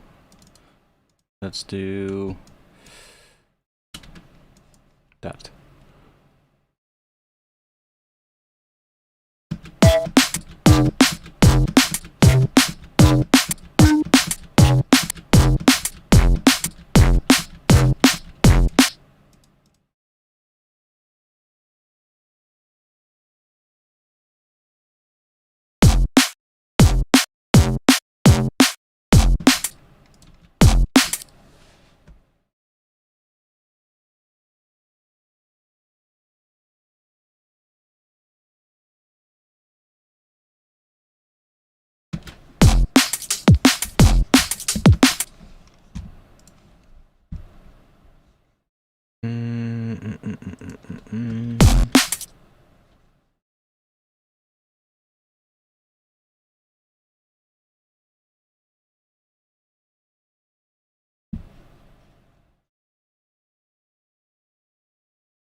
Are you the teacher now?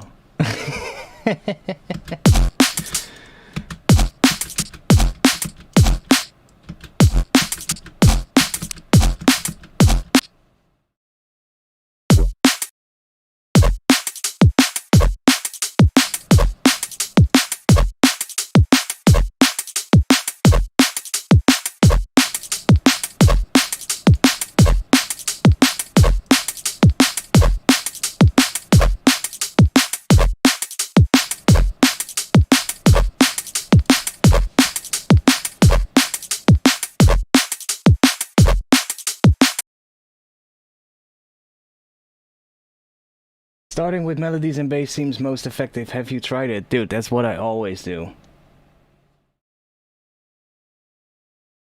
course I've tried that. It doesn't matter what you start with. It really doesn't matter.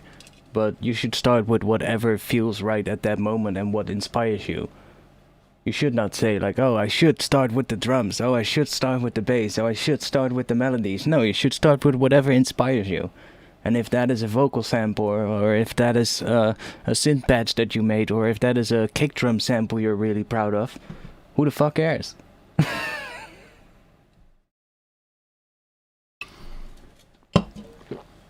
Like, let's be honest.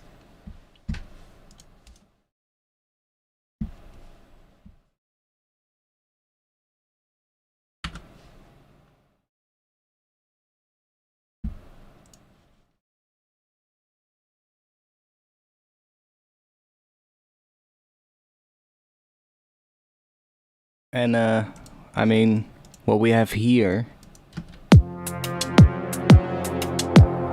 that was all made way before the bass. So, there you've got your melodies.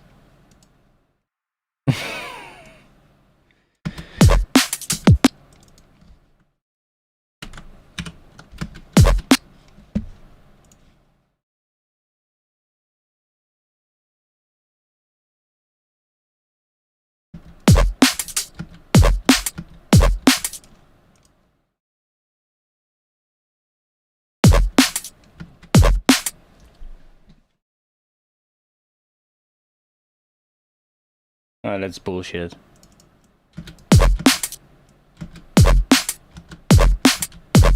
Maybe that is the case for you, but don't forget that not everybody is you. So keep that in mind.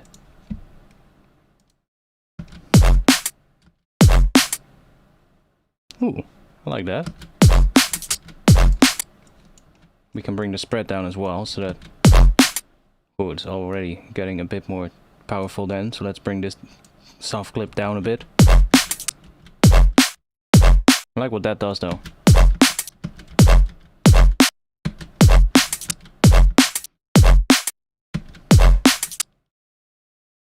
Maybe do a little bit of that on here.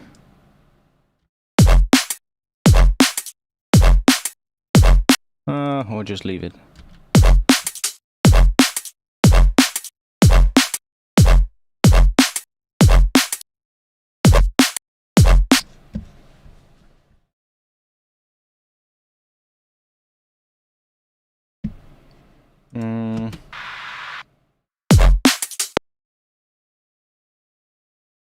Let's just duplicate this patch. I'm thinking a 1/8 note pattern could work for this track, to be quite honest. So something bang, dun dun dun dun dun dun.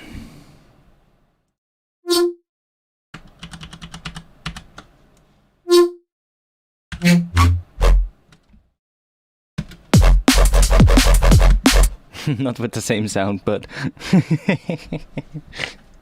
you get me. We need to make a different sound for that, but we can start from the same patch. Oh, that was already 1/8.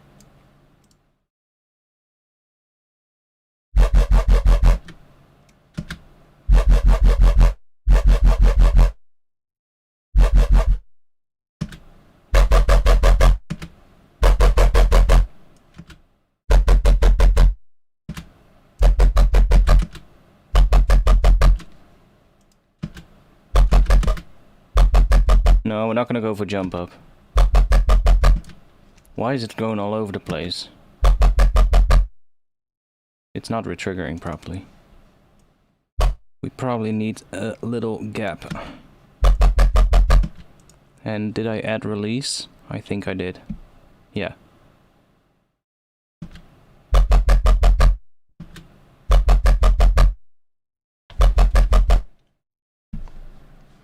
And then we can change this one up a bit, because it's a bit too similar now to the other one. I think. Let's first try it without changing it. Yeah, definitely we want to change it a bit. Do a little bit of FM on it. Let's try one of my own wavetables.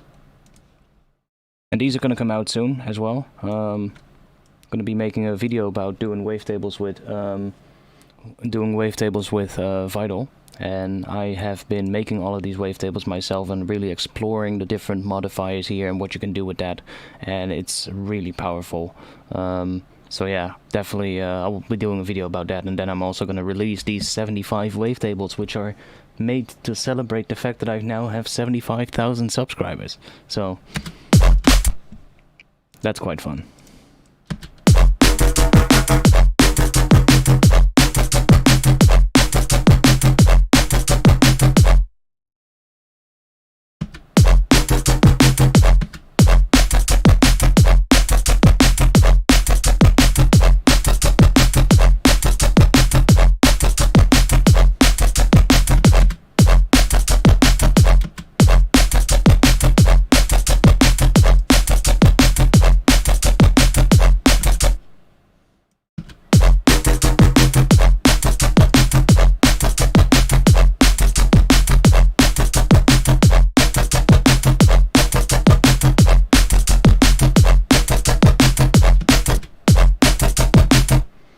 Yeah, right now, but that's not where I'm going.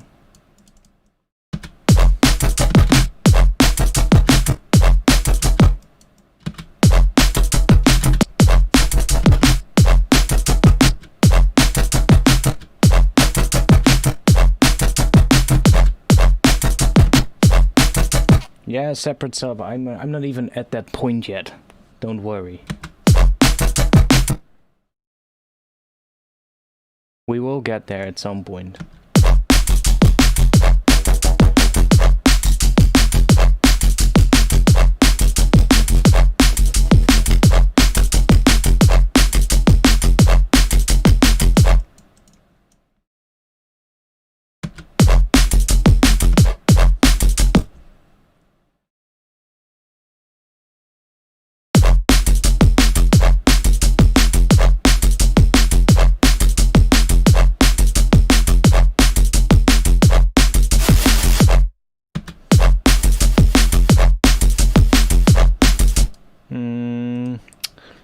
Create another one, and let's assign that to the noise.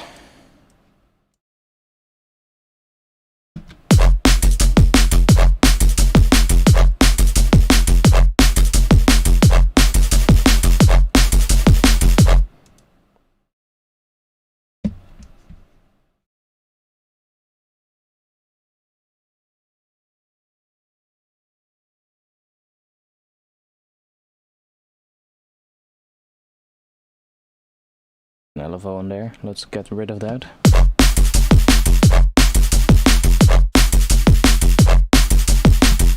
Okay, let's shape this a little bit.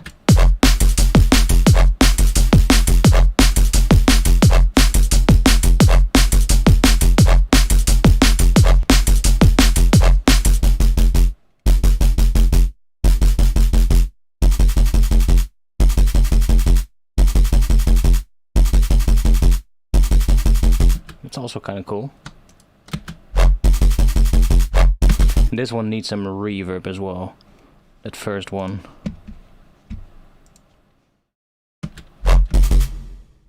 Oh, that's the wrong one. Huh? Yeah.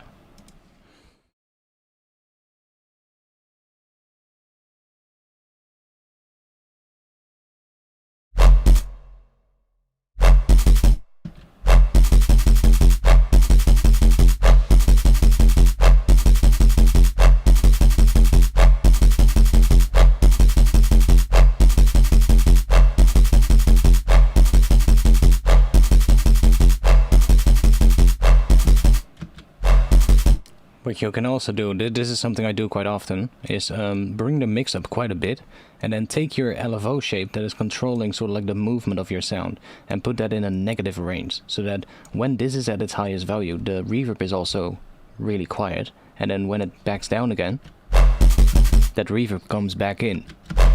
See, so you get quite a strong reverb in the tail, but the actual sound itself is still pretty clean and pretty dry. as opposed to this. See? So you can just bring that in a negative range.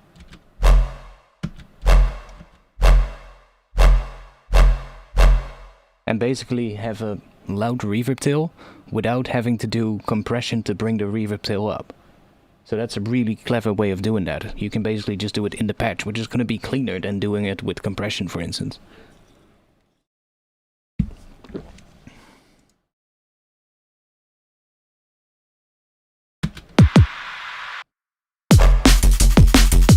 This one isn't right yet, but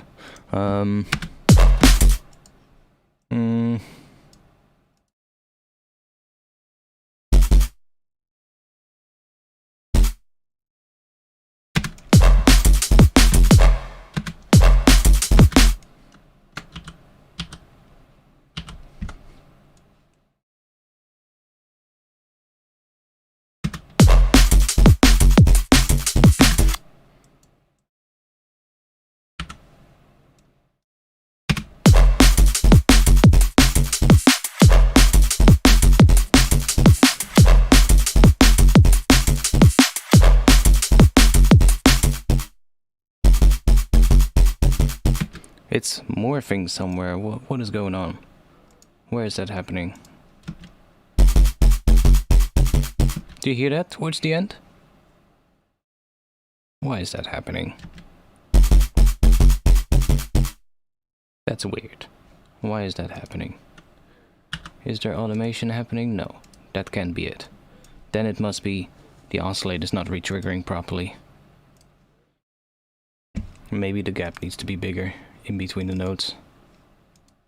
I do like that pattern, to be quite honest.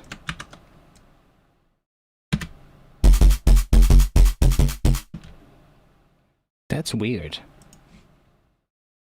Why is it drifting there? Oh wait, the chorus. Yes, okay, freeze the chorus.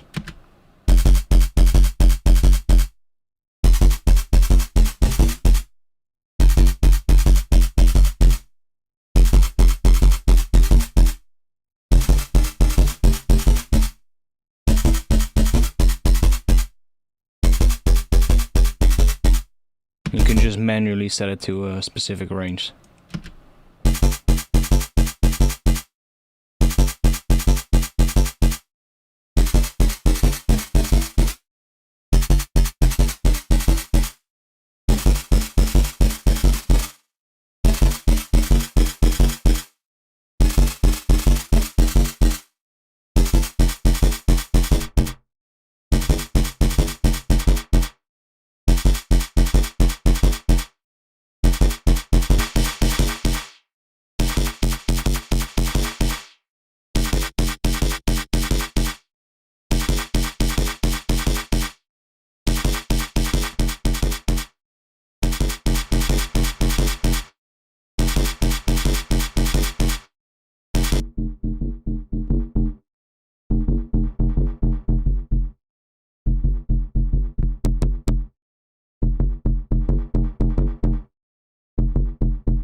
Okay, no.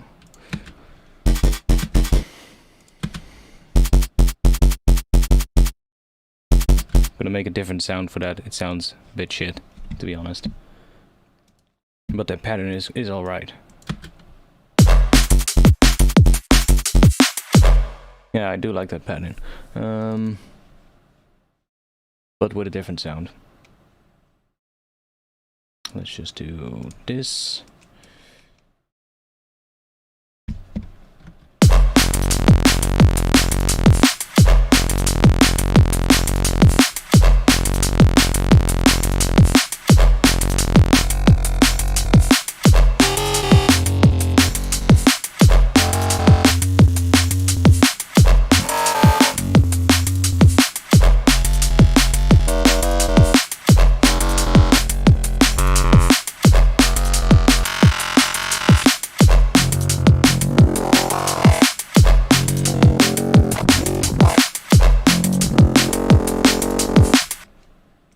I do think stabby sound is what we need.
See, what you can also do, when you want to use OTT, for instance, what you could do is, if you want to, for instance, have, let's say you want to use OTT, but you also want to distort a sound together with a sub.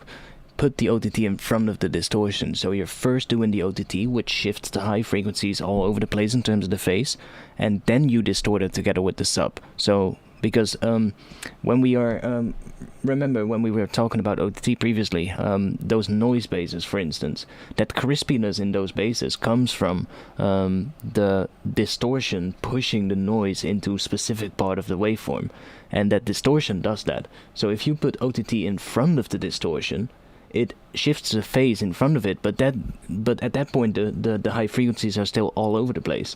And then when you distort it together with a sub, for instance, it pushes them into a specific part, which makes it sound grittier, and then it's not that big of a deal. So sometimes you can get away with it.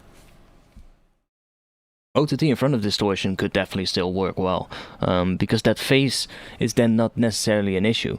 See, when you've already saturated your stuff in place, and you've let's say, I see a lot of times people putting OTT on, for instance, groups of sounds, and putting it on their buses and on their drum bus to fatten up their drums a bit, and that is something I would definitely advise against. Same thing with the master track. Just why would you do that? Don't do it, because it fucks everything, you know. But if you do it during the sound design stage, and you are doing some distortion, then put it in front of the distortion. It will be fine. That's not that big of a deal. It can still be an issue though sometimes, but not that often. That's very, very rare. See, because what it's really doing now is it's just fattening up that sound. Like, it's just fattening this up to sound bigger again. And now what we have here is sort of like the starting point, and from there we can process that with distortion to kind of push everything into a certain, you know, saturate everything into a certain spot. And whereas if we would do it after it, it pushes the high frequencies in a different area, I guess. This is not the best example, because it doesn't, the distortion isn't really reacting to a very heavy sub right now that is pushing that high end into a specific part of the waveform, like it is doing on those really heavy noise bases that I made that tutorial about. That is a really good example for like when not to do it.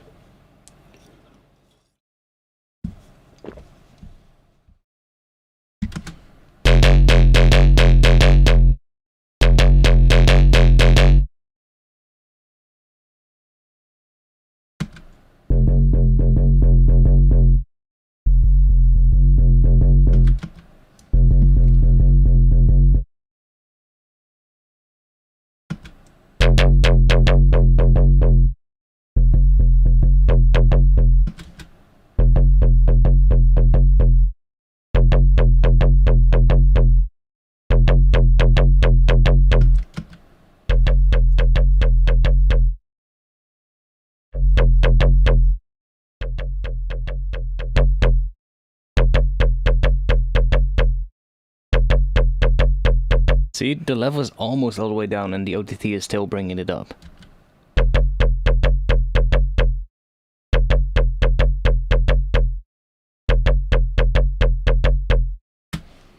Hey, relax.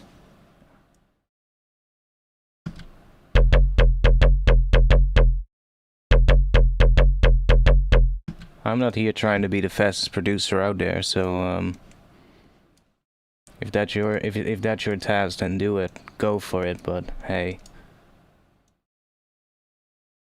everybody has their own way and their own workflow, which works for them, right?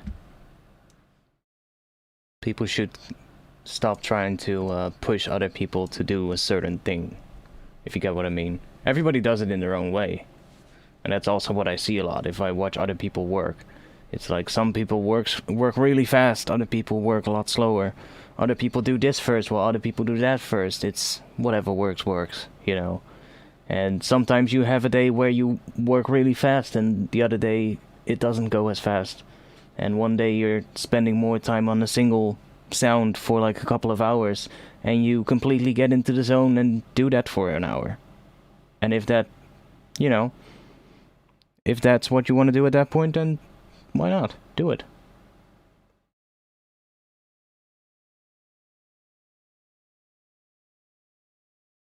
I mean, to each their own, right? Do whatever you feel like doing. If you think I work too slow, then I work too slow for you. But hey, whatever. It's not like I'm gonna be bothered by it and change up what I do.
Yeah, I mean, for me not either. I'm just here making tunes, and whoever feels like watching, watches, right? I'm not here to be I'm not here speed running Ableton, you know? That's not what I'm trying to do here.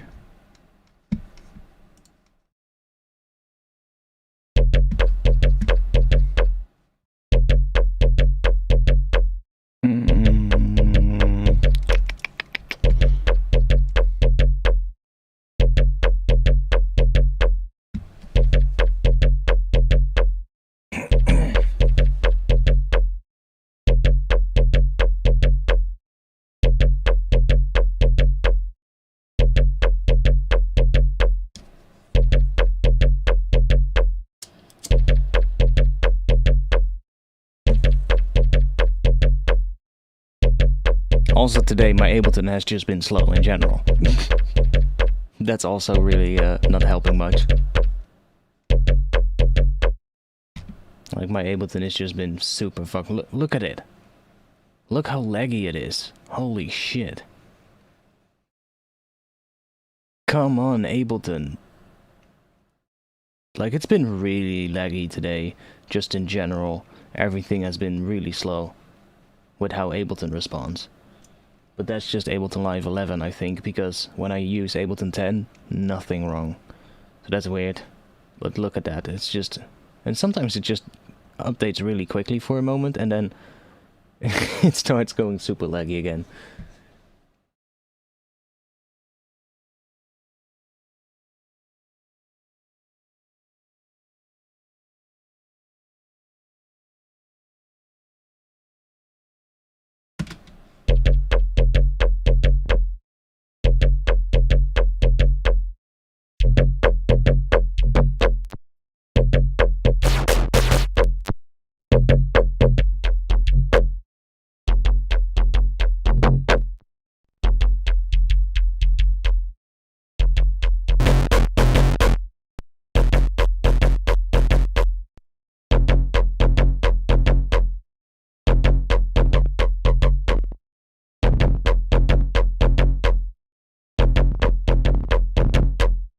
Also just try regular mode and just pushing everything into a distortion.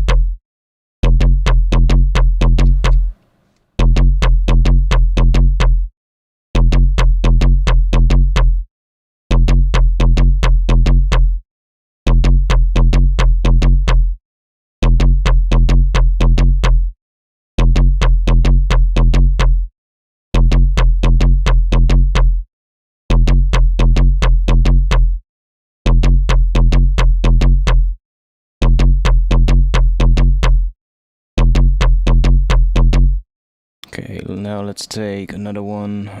Let's take a reverb or something. I'll just take For Hello Room, put it into here.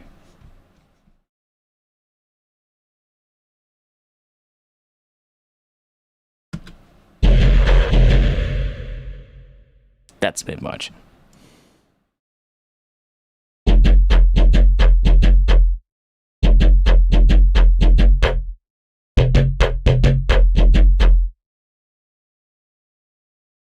See, we can mix that in. It's before the distortion as well, so that's going to interact with the distortion, which is kind of what we want.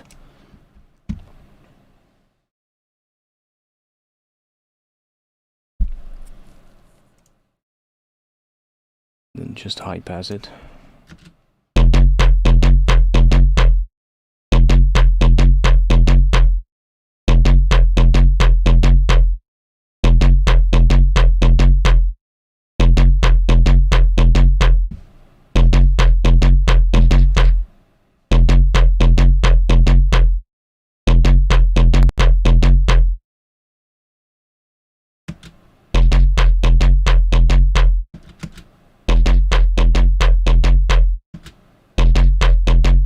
Like, this sound actually has enough sub already from itself, like it doesn't need a separate sub. So that's good. Let's also group these into a group, so I can put sidechain on them. Like, everything is slow, like just making a group, everything is slow today. Ableton is not having a good day.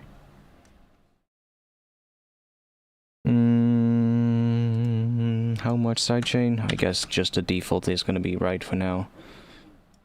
And then let's take the snare. It's getting late for me as well. It's 2:23 a.m. I've been streaming for 5 hours and 7 minutes. Oh no, but a little bit longer because we also had a little hiccup at the start of the stream. Probably close to 6 hours now.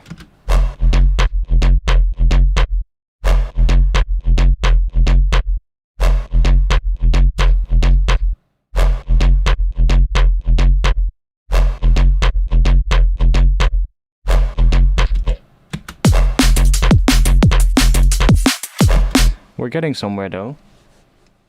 Hey. Don't tell me anything about speed though, because we are getting somewhere. I'm just fucking with you.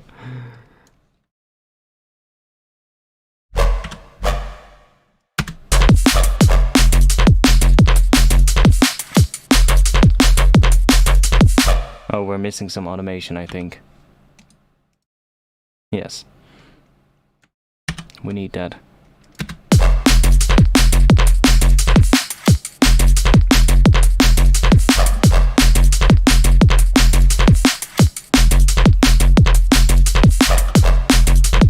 I'm not entirely happy with that, but for now it's gonna work. I think I want to do a different sound there. But for now, that is gonna fill up that section.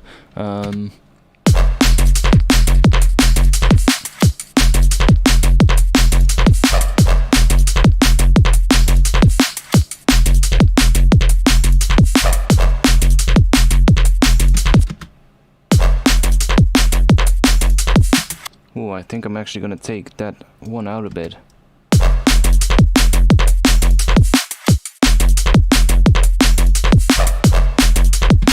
That is actually quite nice. I don't like that one at the end.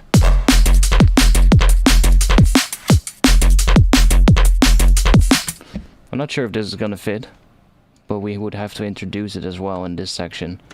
Like right here. We would have to start introducing this one. Filter it probably. That actually worked.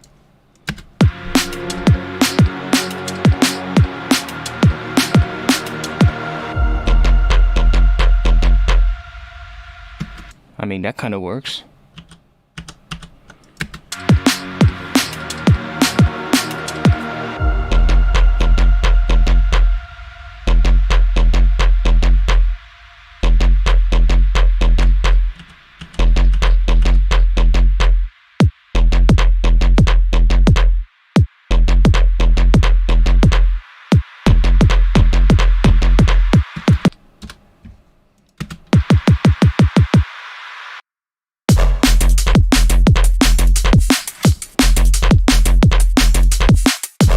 Yeah, it just needs to be worked into the track, but that's gonna work. Totally.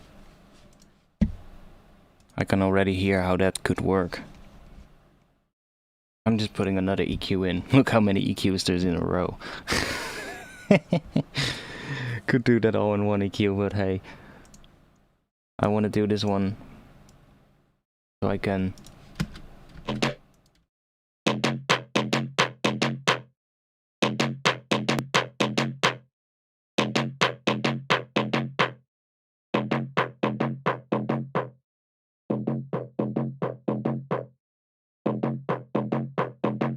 We can do that, maybe. No,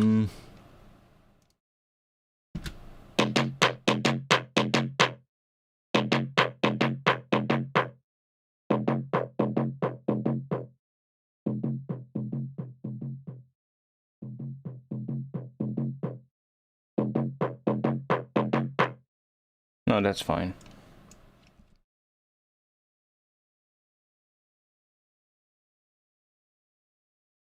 It's bad to stack EQs, mate. It adds color. Psh, don't worry about that, mate. And we can test it out. We can test it out if you want.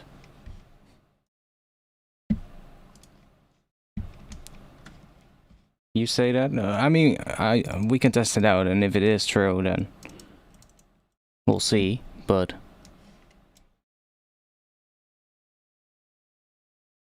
we can take a bunch of EQs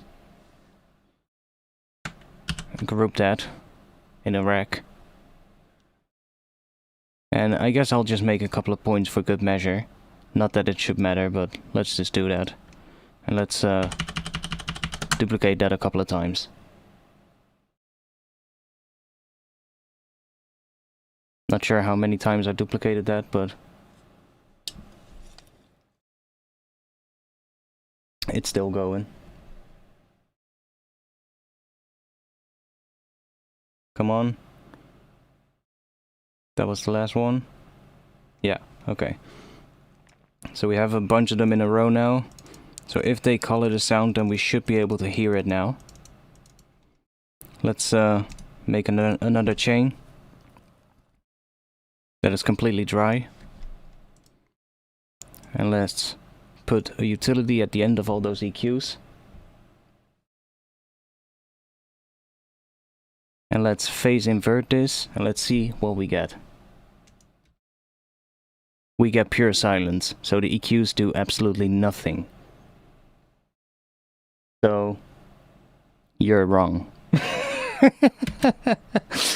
They don't color the sound.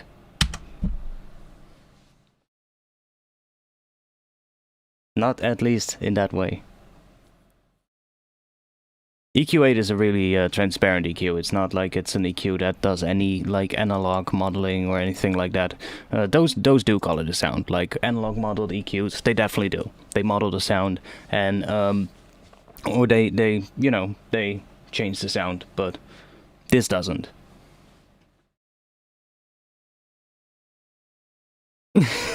Mate, I just showed you. I mean, I just literally showed it to you. Like, literally just did exactly what should show any coloration in the sound. Like, if there's any coloration happening because of an effect, then you can see what that coloration exactly is by doing what I just did. And we got pure silence, so there was nothing happening. There's no coloration at all, otherwise we would have heard something.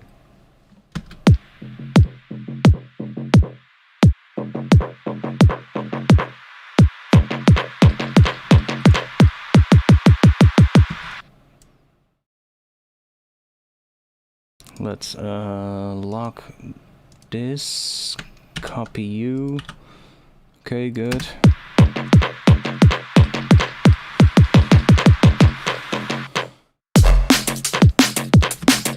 And then here I'm gonna turn this one off. So that's just gonna be on in this section and then turn off in the drop.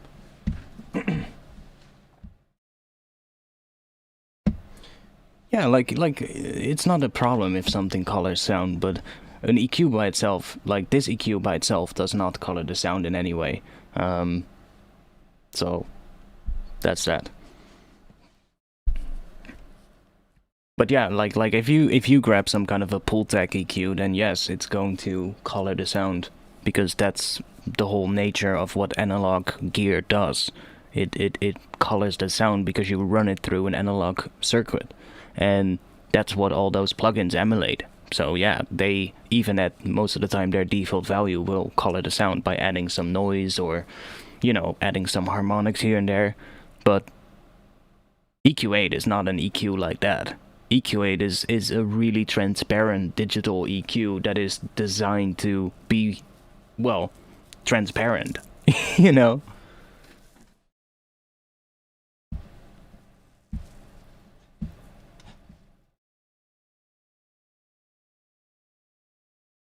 You have to alt-tab out because of ASIO drivers and all?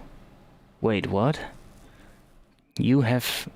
Do you still have that thing that when you're using ASIO software, then you cannot listen to anything else on your computer? I remember I had that a really long time ago, and I don't have that anymore. I'm not sure if that is because I have Voicemeeter up and running at all times, but I remember I had that with my old, I think with my old audio interface, the old EMU audio interface.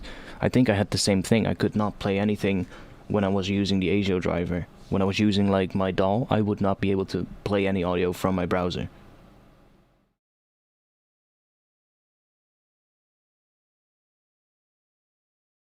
Your computer audio breaks up. Yeah, I had that sometimes as well with the Focusrite. Like, I would be able to use my DAW, and then when I would play my browser audio would be all fucked up, and then I would go back to my DAW, and then my DAW audio would be screwed up as well, and I was like, what? It's so annoying. But ever since I started using Voicemeeter, I've not had that problem anymore, because it's basically Voicemeeter runs the ASIO driver of my audio interface. So Voicemeeter actually runs on the Focusrite driver, and then everything else uses the Voicemeeter driver. So if I switch between drivers, I'm switching between the individual drivers of Voicemeeter, and the Focusrite driver is still always up and running in the background. So that's how I think it works for me. So you could try that out. Just use Voicemeeter, and don't use it for like live streaming stuff and routing the audio that way, but just use it to, you know, see if that fixes that. Because that way you could mix the desktop audio and the audio from your DAW together and send that out to your speakers and to your audio interface. Voicemeeter works great for that.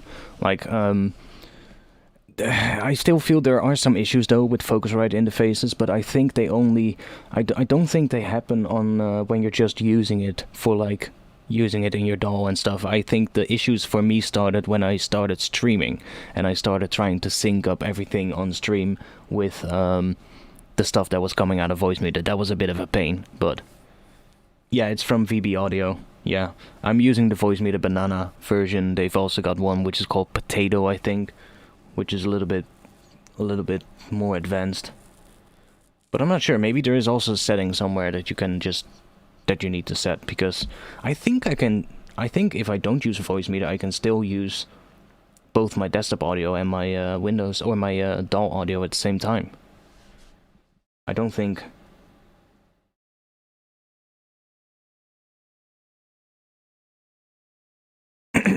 You're going to did you see oh, did they announce the event?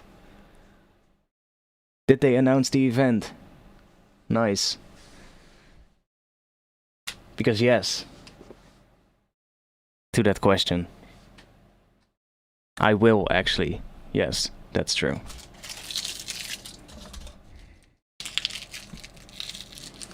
But I didn't know if they had already announced it. But judging from what you're saying, they announced it, but not the artist. Okay. Then shh, keep it silent, because I'm not sure if I can say it yet. So shh, keep your mouth shut. Well, it's not like it's any big deal. It's quite interesting though. They're going to be doing sort of like an event with live streams, and it's quite interesting. Can you do a video on how you set up your stream stuff, like Voicemeeter, OBS? You got some interesting things in that setup. I guess I can. But I'm not gonna fiddle around with any settings, so I could only like show my current settings, I guess. Because I don't want to break anything, you know. So I can show things and how they are set up, but I'm not gonna fiddle around with things and show like different setups or different things. I mean, I can save my settings, but even then, like reloading your settings sometimes, it's a bit annoying.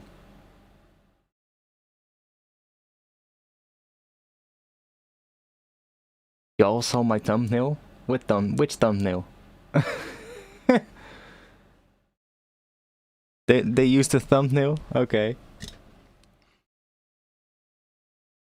Well, then I guess it's no there's no hiding it, right? D&B Academy has been doing some really good stuff lately. They are going hard at the tutorials. But like they're also, I think they're also getting people to do tutorials for them, right? It's like I haven't watched all the stuff that they're putting out. I think they're putting out one video a day or something like that. There's some really good content that they've been putting out. I just cannot keep up with that pace though. Like doing a tutorial a day, there's just no chance that I'm gonna be able to keep up with that. That way I won't have any time to work on music. Then I will just be making tutorials. You know, wake up in the morning, record your tutorial, edit it, upload it, and then publish it, and then next day make your new one. No man, that's not for me. But they actually, I think they, you know, they just ask other producers as well to do tutorials for them. So that kind of, you know, that helps a lot. That's how they can, you know, churn out that much content. Which makes sense though, like, good for them. They're really doing a good job right now. And I also like that they're just, you know, asking around and getting other artists to do stuff with them, because that's kind of cool too, you know? Instead of just, you know...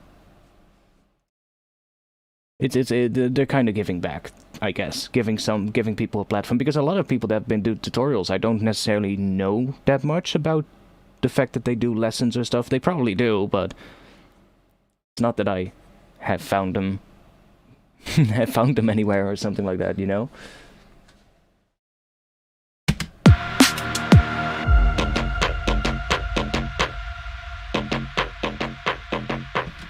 This one is gonna change a bit. There's a bit of we can try Sooth on this.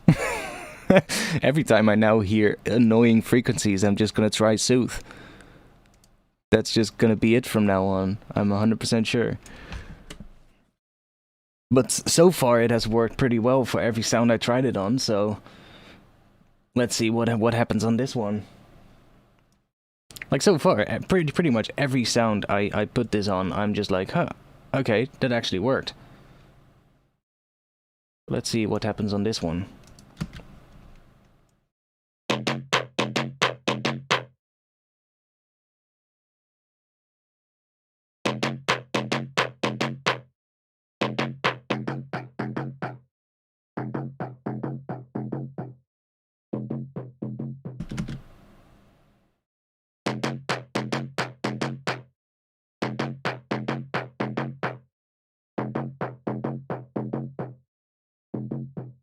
Like, it actually works really well, and like, it also takes out this sub frequency, which is obviously not what we want.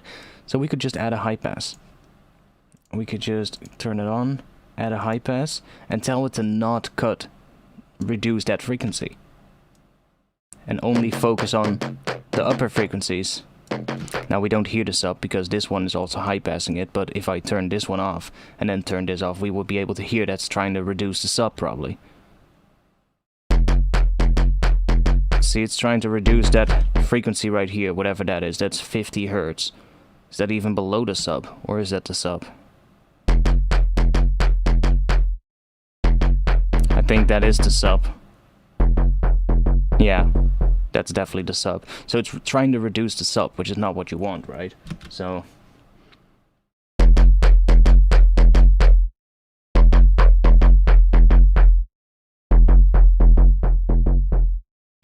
But actually,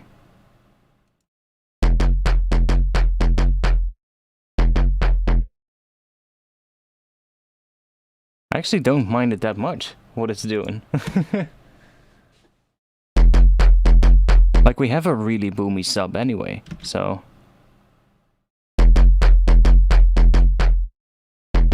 This does kind of reduce that. Interesting. And if we want it to be less reduction, we can do this.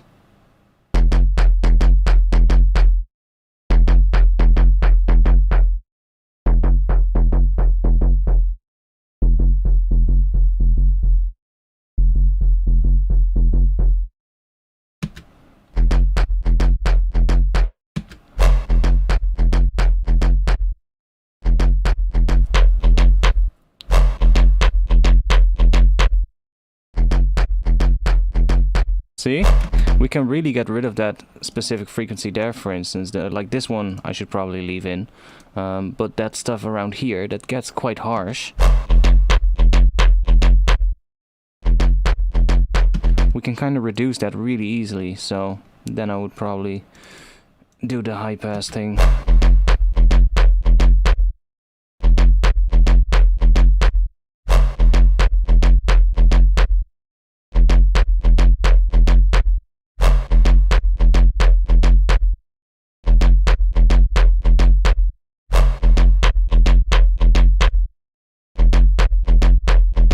It's so good. I really, really like what that thing does. It's like a real-time Guilfos for channel processing. I'm not sure what that is, but are you guys talking about Sooth or what? It's pretty much a de-esser or like a dynamic EQ. That's basically what it is, but instead of having to dial in the exact frequencies yourself, it listens to the incoming audio and it just finds the loud resonance frequencies and then it just turns them down automatically. So, you bought this and you have hardly ever used it. Yeah, well, I saw so many people use it, and I kind of wanted to try it out. So, well, I got in touch with ook sound, and they were really generous. They were like, "Yo, man, here, and do videos with it, show it to other people. We are more than willing to help to give you a copy." So yeah, I've been trying it out since today. Actually, I installed it earlier today, and so far, like pretty much all the moments I had a sound that made me go, "Ooh, that's some nasty frequency in there," which would normally mean I would grab Pro Q3 most of the time. That's most of the time my go-to EQ for like surgical removal of certain frequencies, and either EQ it out or just use dynamic EQ to get rid of it. But you always have to, set up the EQ, find the frequency. If it's a resonant frequency, then there's probably not one resonant frequency, but there could be a couple peaks that are resonant, and you have to find them. And sometimes EQing them out is difficult because there's a peak right next to it that you want to keep, for instance, right? And this one, so far, has been really, really helpful, to be honest. I can see how I can use this one a lot more. I'm looking forward to trying out the other plugin that they make. What's it called again? Spiff? It's like a transient shaper. I'm looking forward to that one as well. I haven't installed that one yet, but I definitely want to check that one out too. It looks really, really nice. And if it works as good as this one, then yeah, I think I would definitely like that as well.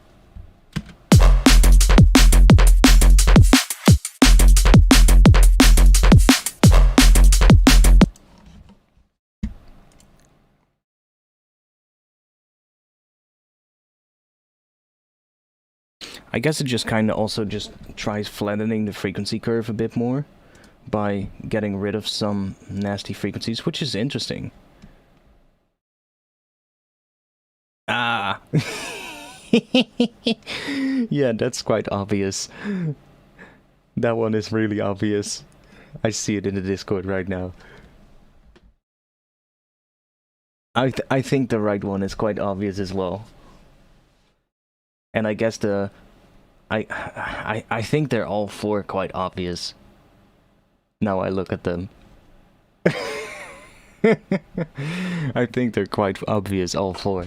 If you've been watching YouTube tutorials for a while and you know the people that do tutorials in the sort of like the drum and bass music kind of area, then I think all four of them are quite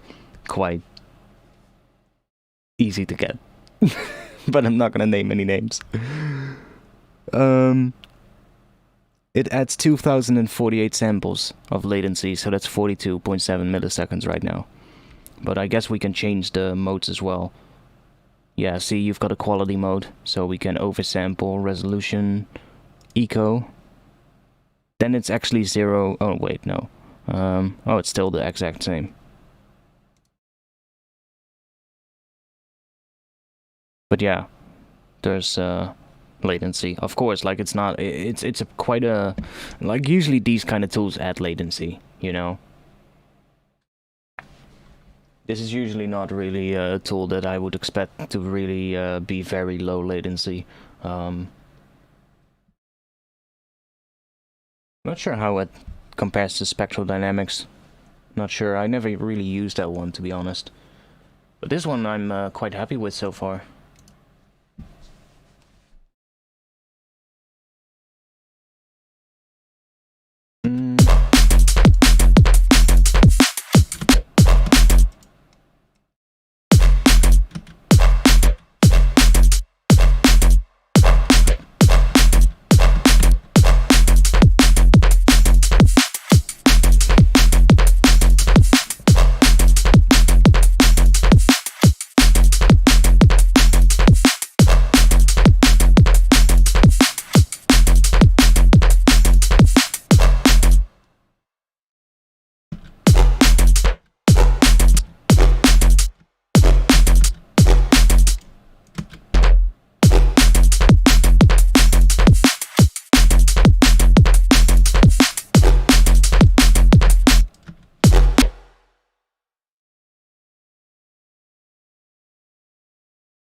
Nope. Is it a good idea to mix your tunes with other tunes for inspiration bits? What I would advise you to do is just, if you're out of inspiration, just listen to music in general. You know, just go listen to some other music, and just, if you hear, and pay close attention. Like, if you have no inspiration for, let's say, I don't know, let's say you don't have any inspiration for the drop. Just go put on some random playlist of drum and bass, I guess, or other music, whatever it is that you're trying to make, and just listen to some tunes. And if you hear something cool, just make notes. Just note down what you're hearing. Oh, this tune I really like, and this tune uses a 1/8 note pattern rhythmic bass line with a stab on the first beat and a res on the last 4 beats of a 8-bar section, for instance. Note that down. Bam. Make more notes, and sometimes even be super specific, and then just go back to your DAW. And sometimes, you know, write them down on a piece of paper, write them down in your phone, keep them in your mind, whatever works for you, and just find that inspiration. But yeah, sometimes it can also be cool to, what also works sometimes is just putting, like, finding a sample that you like, or sampling something that you like, and then putting that in your project. And then, holy shit, did we get a fucking subscribe train right now? Thanks for all those subscriptions, everybody. Welcome to that channel. Welcome to my channel, and thanks for the... I'm not sure how many subscribers we're getting now. No, I'm not saying stealing. I'm saying sample something, put it in a project, start writing around that sample, and then when you've got something that you like, remove the sample and see what you get. And if you then have a nice sort of like groove, you might have to put another sound in to fill up the gap that was left by the sample that you removed. But it can be a good sort of like starting point to get inspiration from, right? You can take something and use that as inspiration, and then remove that thing that you used to get the initial inspiration, so that you're not stealing anything. I mean, that's a really common technique actually that you can use, especially if you're getting to something, I don't know, a genre that you've never made before. Could be a great way to get started, at least. Yeah, that was quite a few subscriptions. Thanks a lot for all those people that are are coming in. Say hello in the chat if you're not a bot. Let's see who these people are. Oh man.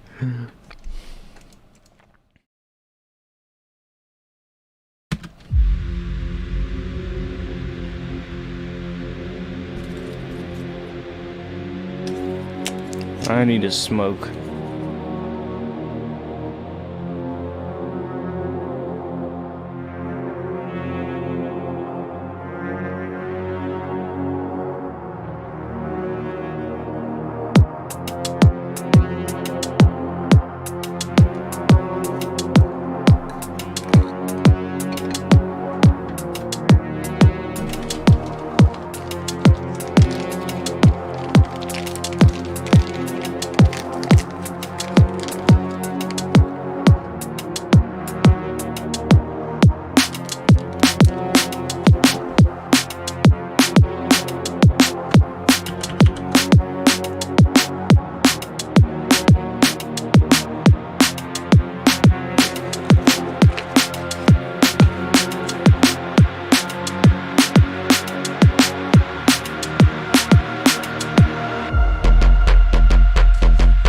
Hey, why is the sub back? Yo, why is the sub back? Oh. That's why.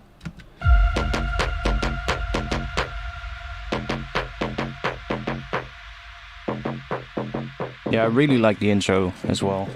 I really like that sort of like vibe of the chords. Maybe we can add an arpeggiator.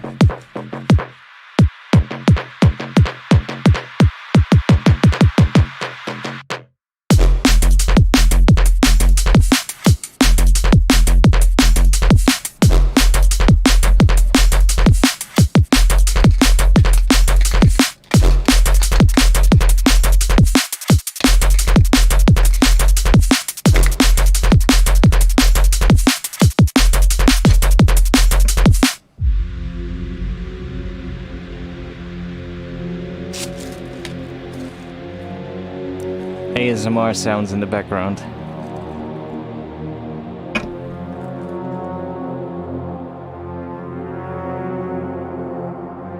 It's getting late.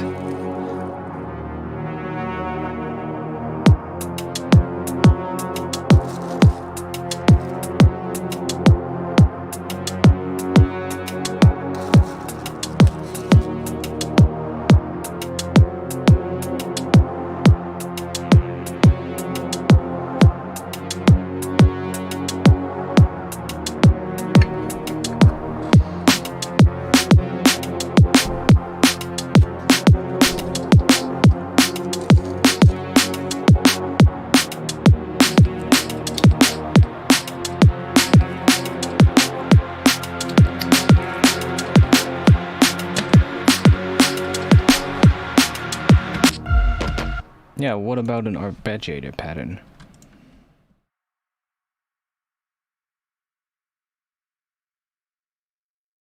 Let's try it out. You think the horns in the beginning would sound good in the next 8 bars in the drop? Yeah, or or maybe even later, like in the section where we're gonna introduce the breakdown again, maybe, or just use them in sort of like transition at the end of a section of the drop. That could also work. Having like the last chord or the last two, just and then go back into F, basically, and then just take it out again when the bass hits, you know. But you could use that sound as well for transitions as well. I think that would be a good place to use it. But let's see if we can maybe do an ARP. I'm feeling ARP-ish right now, if that is even a word. Let's take the big boy ARP synth out. She's a bit of a diva though, but if you treat her well, then she will give you something good back.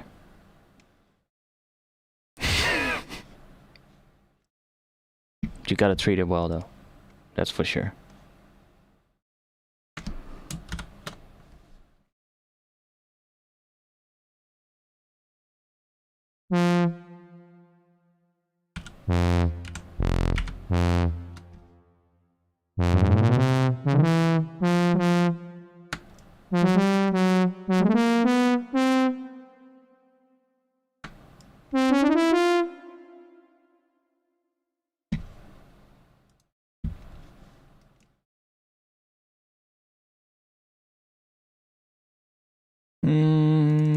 Let's try that one maybe.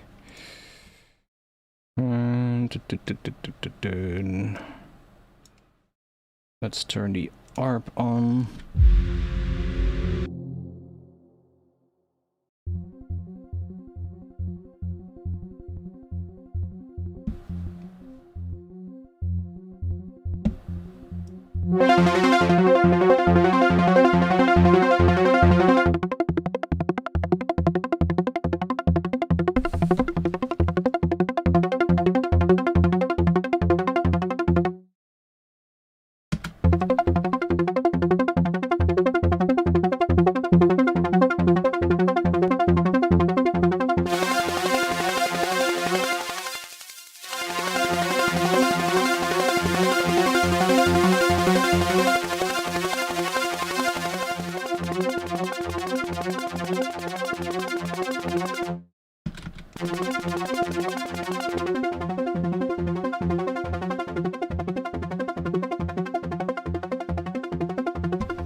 How did you do that again?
This kind of sounded like the first one the most.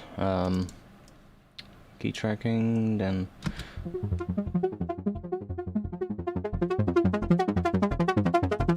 automate that.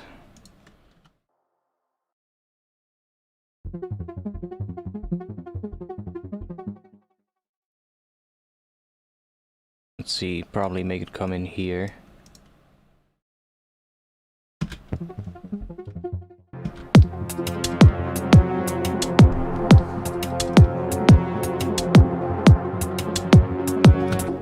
Probably should listen to it first, see if it works with the groove of the track, because I might want to have to adjust the notes.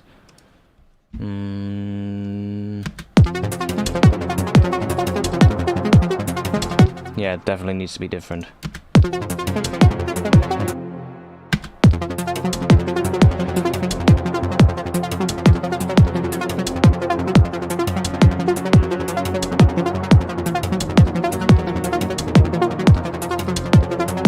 That's better. But we can also play around with these modes.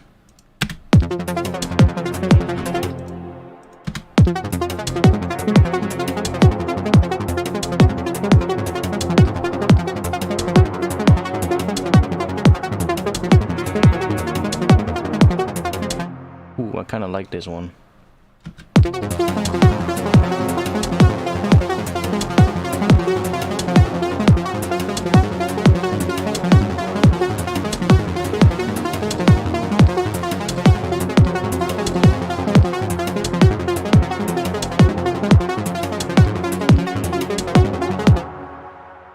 can also do is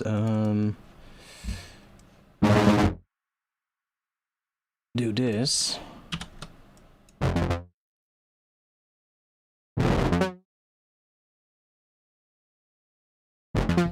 Move that one up to F sharp. Do this. Move that one down to D sharp, which is the pattern that the bass notes of the chords are doing. So then we get this. Oh wait, I need to do it quicker. My bad. Let's just do this and then do that.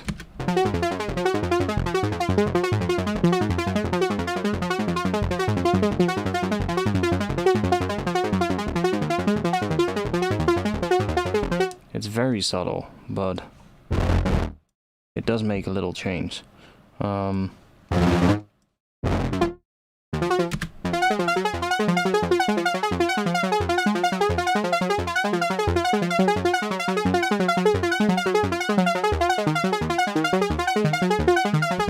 See, it does make a change on those lowest notes, which is kind of nice.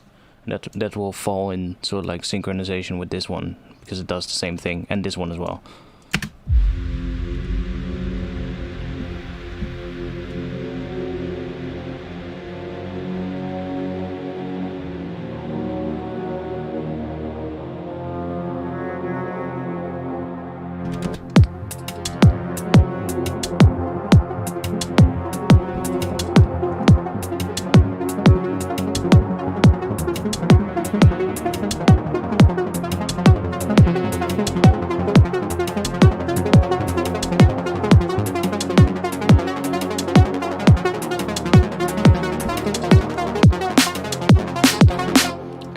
Out of that group so it doesn't get the sidechain, because I think the sidechain is a bit heavy on that. I like the sidechain on the chords, but not on that, so I need a new drink. Let's grab one. Time for a Red Bull. It's 3 AM, but it's time for a Red Bull. I'm not gonna sleep tonight, that's one thing, that's for sure.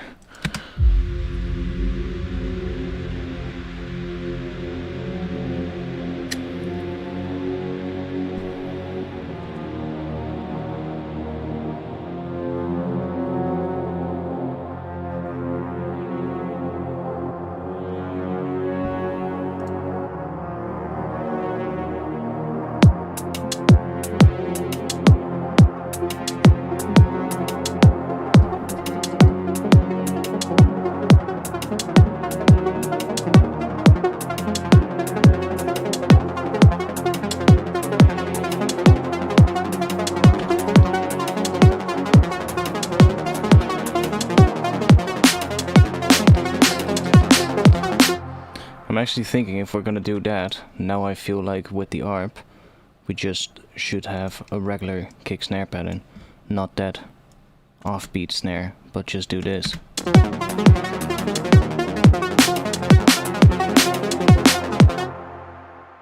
And probably have a slightly less heavy snare in this section as well.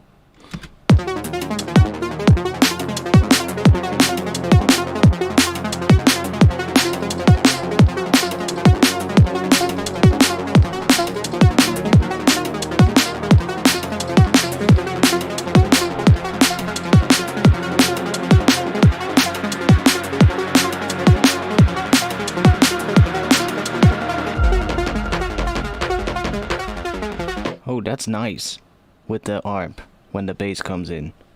I like that. That's sick. Let's do automation on the decay as well, which is gonna happen right here probably.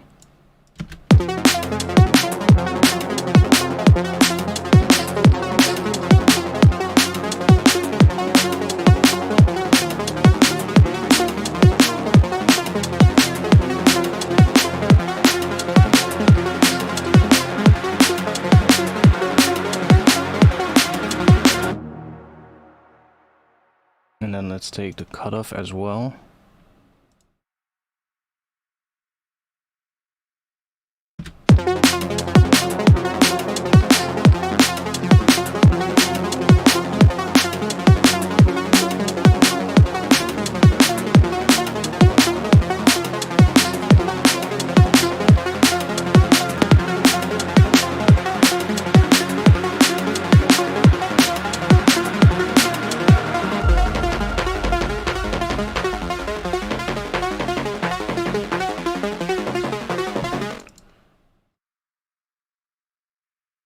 Let's do this, and we're not gonna do the chords anymore here.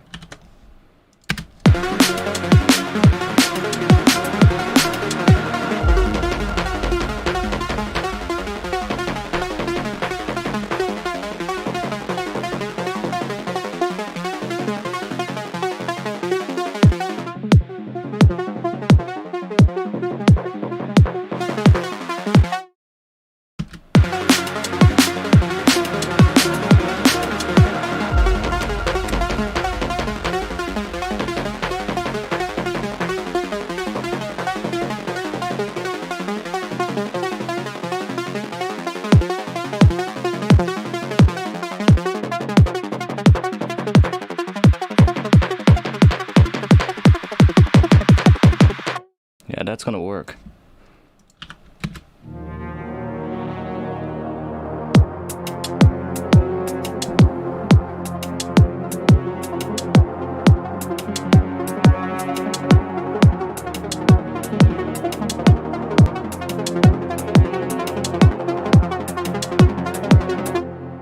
I just feel like the low frequencies come in a little bit too soon. So I could automate this high pass. Why am I adding a filter? I kind of would like to do it with a filter though, and keep that high pass for this EQ for like tweaking. Let's just do a filter instead and just do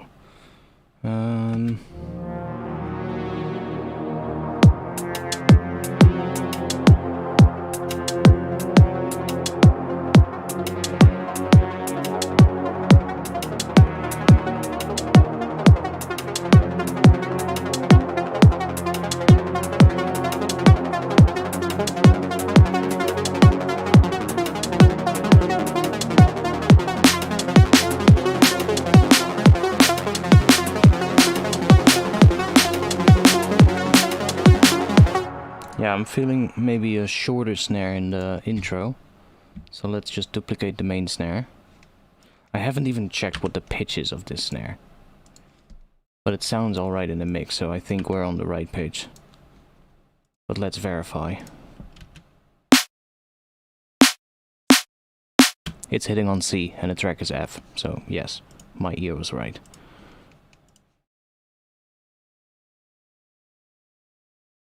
Let's see, we have the one in the intro. I'm feeling maybe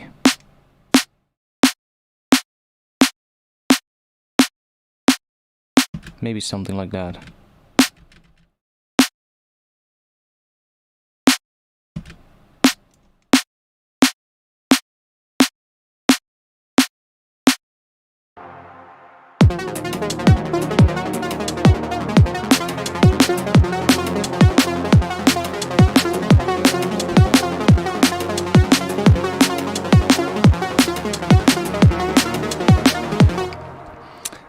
When I look at the EQ here, at the bottom left, you can see this little thing.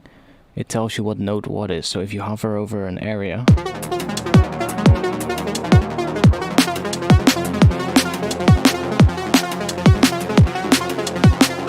See? It tells me at the bottom left now that it's a C3 note. So that's just that loud peak in the snare, so that way I know that the snare is hitting on C.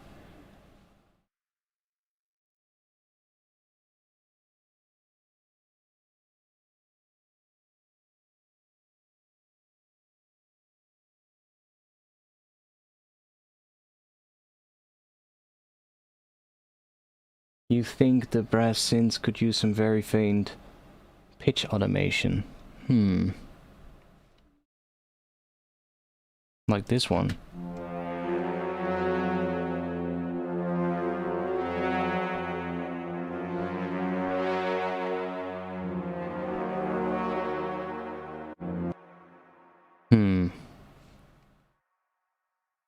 Where's the reverb coming from? The reverb is in search then. Where's the reverb in this thing?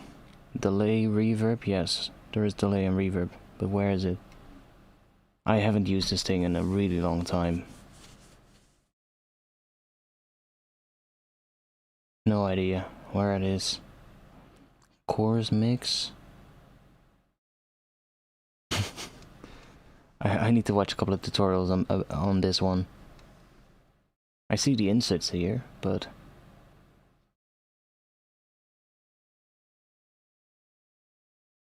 Ah...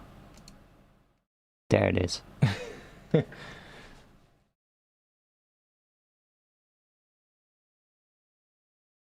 a really nice preset though. It's just a preset from one of the preset libraries. See, it's just this preset right here, but I was just going through the presets of Search. I had updated it and I was just going through some presets and I found this one and I was like, that sounds kind of cool. So I was like, what can I do with that? So I started making a little pattern with it and that's what came out. So it's literally just...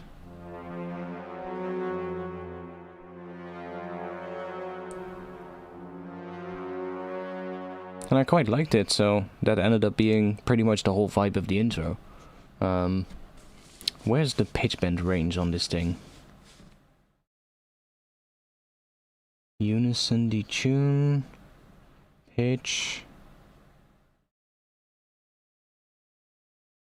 Do we have a pitch bend? Yes. Is there a pitch bend range by itself already? There probably is. I just don't know where it is. Oh, here. Holy shit, it's right in front of me.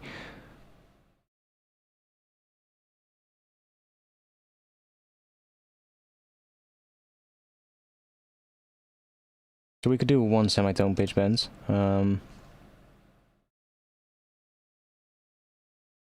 Although, because of the reverb, I think I would probably want to do it with a pitch shifter instead, so that I can actually pitch those reverb tills, if you get what I mean. That might be nicer, but we could try this out. It's in MPE mode, so I could theoretically pitch individual notes here. We can try it out. Let's go to a section where I can hear them properly.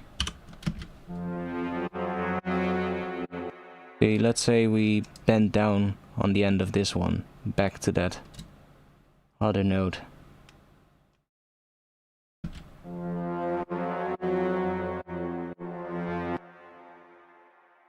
Did I hear anything? No.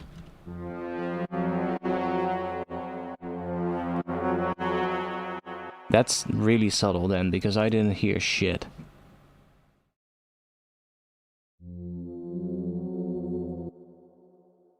Oh, I think I know what is going on. So the total range is 48 semitones. So what you need to do probably is go into here and set that range to, what is it? Oh, that's 24. Not sure if that's gonna work. I guess it should. I'm not sure how that works, because sometimes in Ableton I feel like the pitch bend range is not exactly doing what I think it should be doing with this. But let's see.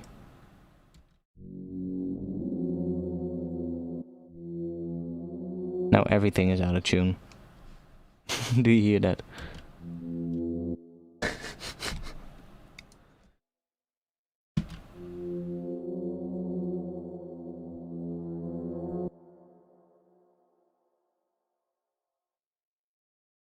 Like, is it pitch bending for all notes? No, it should not do that.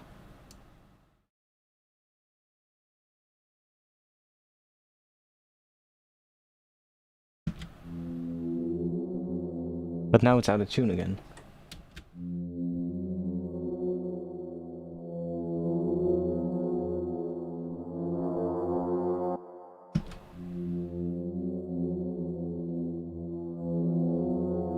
Now it sounds like it's tuning everything for some reason.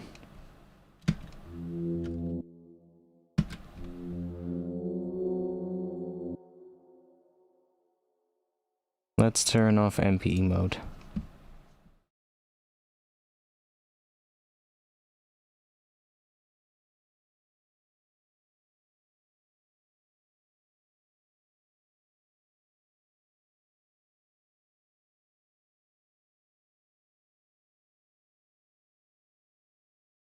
I don't think this is gonna work well, but we can try it out.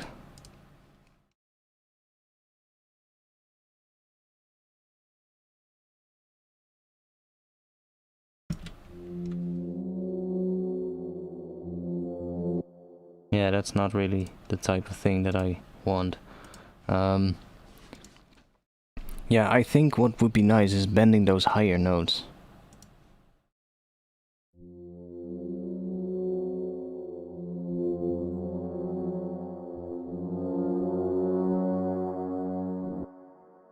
But that could be done.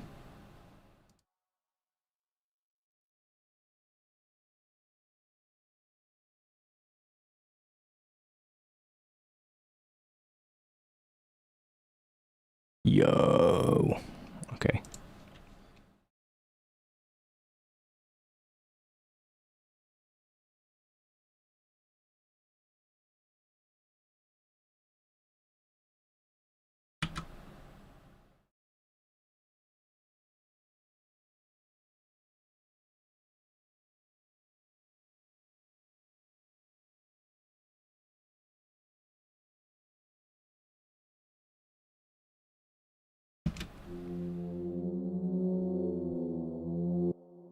That's weird.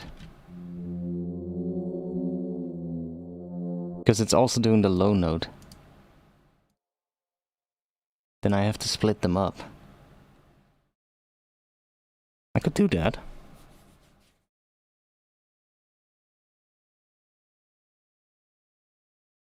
I can do that. Let's take this. Cut these. Group these. Put that on the group. And then get rid of them here. Then I can get rid of the pitch shifter here.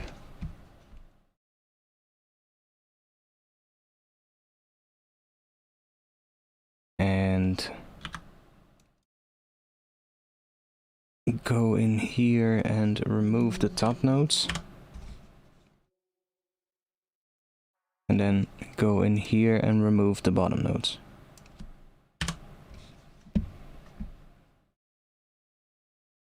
So now we get pretty much the same thing.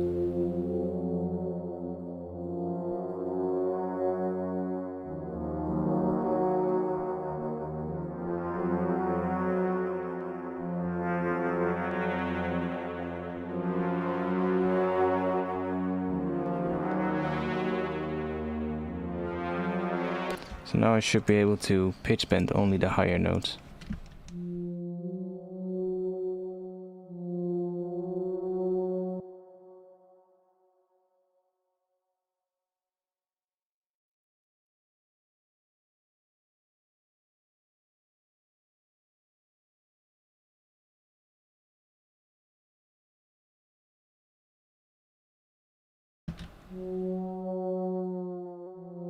Yeah.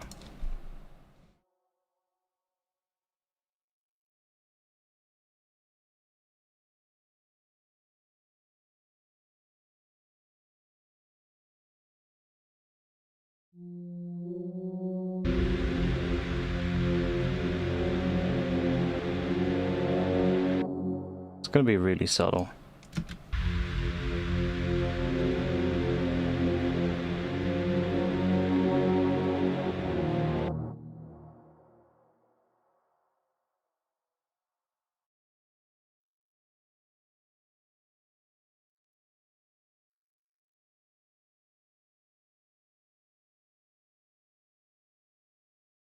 Let's copy that for now.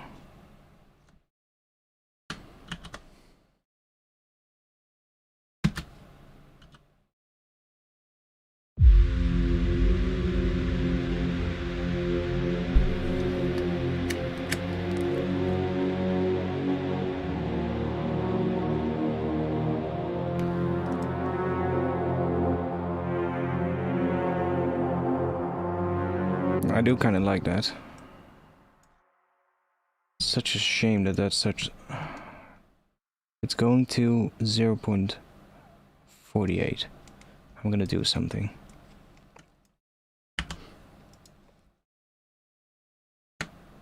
Group this.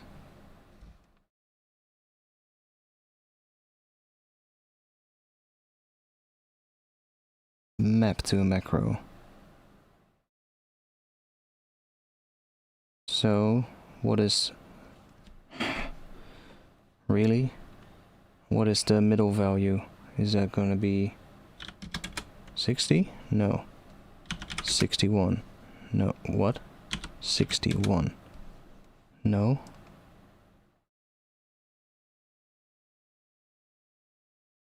We don't have a middle value. Or do we? No. But 66 is close enough. No, that's not. That's +1. What the hell? Okay, 63. That's the middle value, of course. And then let's give it a range of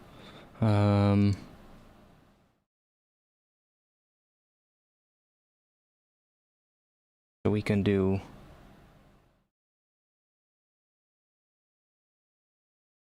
0.4 and 0.6 maybe.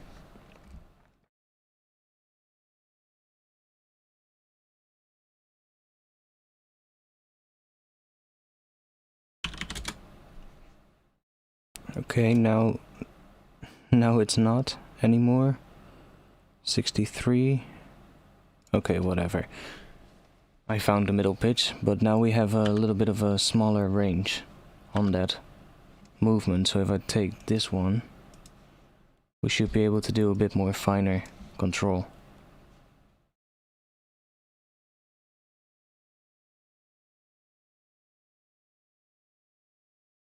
Yeah, see?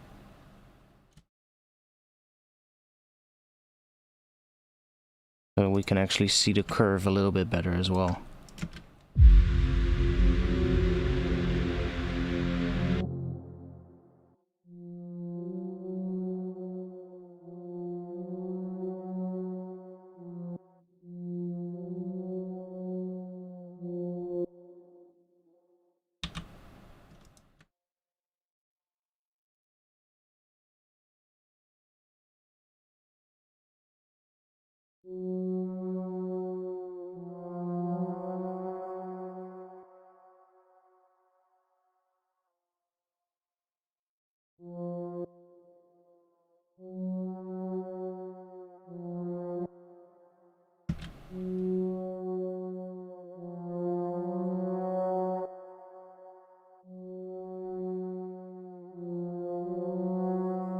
Maybe one is even too much.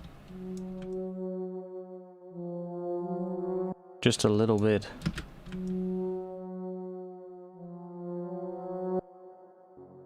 Very subtle, but...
My bad.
I'm not sure yet how I want to make this one come in. I like the R pattern, but I'm not a big fan of the sound yet. We'll figure that one out.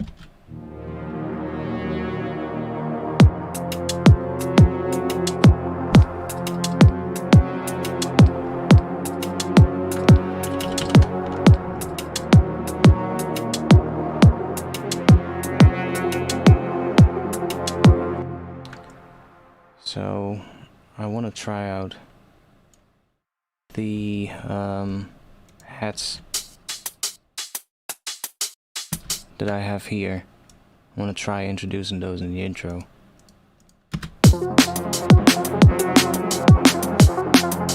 Like that works really well.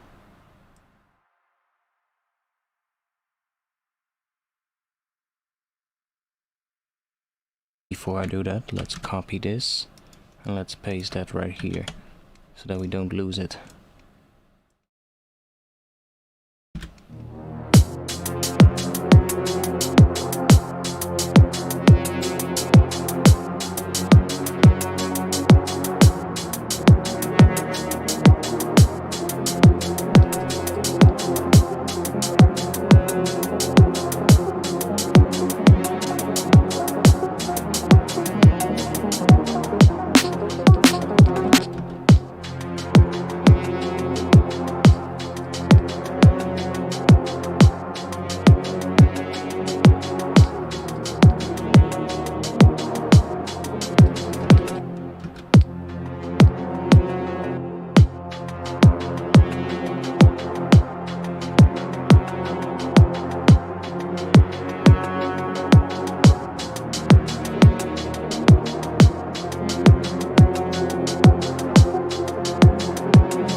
Definitely gonna use them, but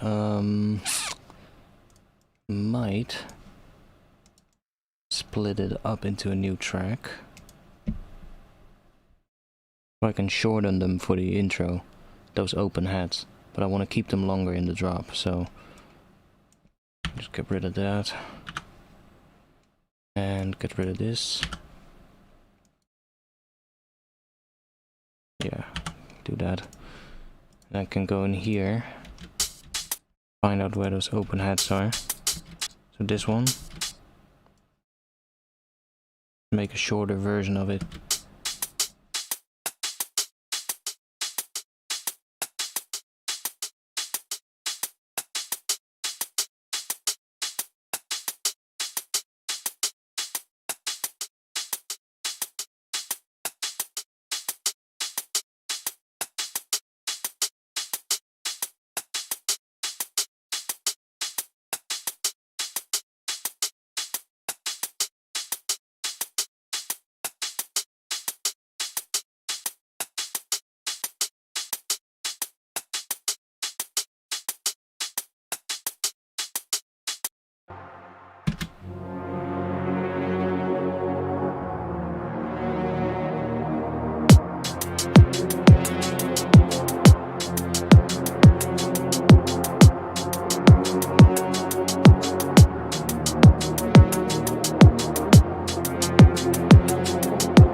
Yeah, we need a riser now. I had a riser here, but I don't think that one fits that well.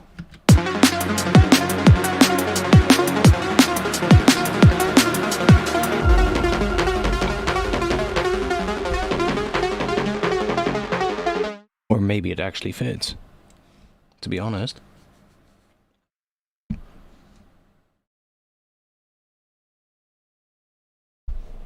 It's 3:38 a.m. I'm gonna have to stop streaming soon. You can hear that I'm being really quiet with my voice. Don't want to wake anyone up.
Right here.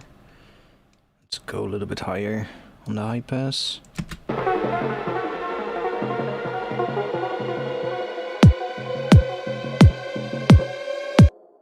Maybe even do volume automation on it.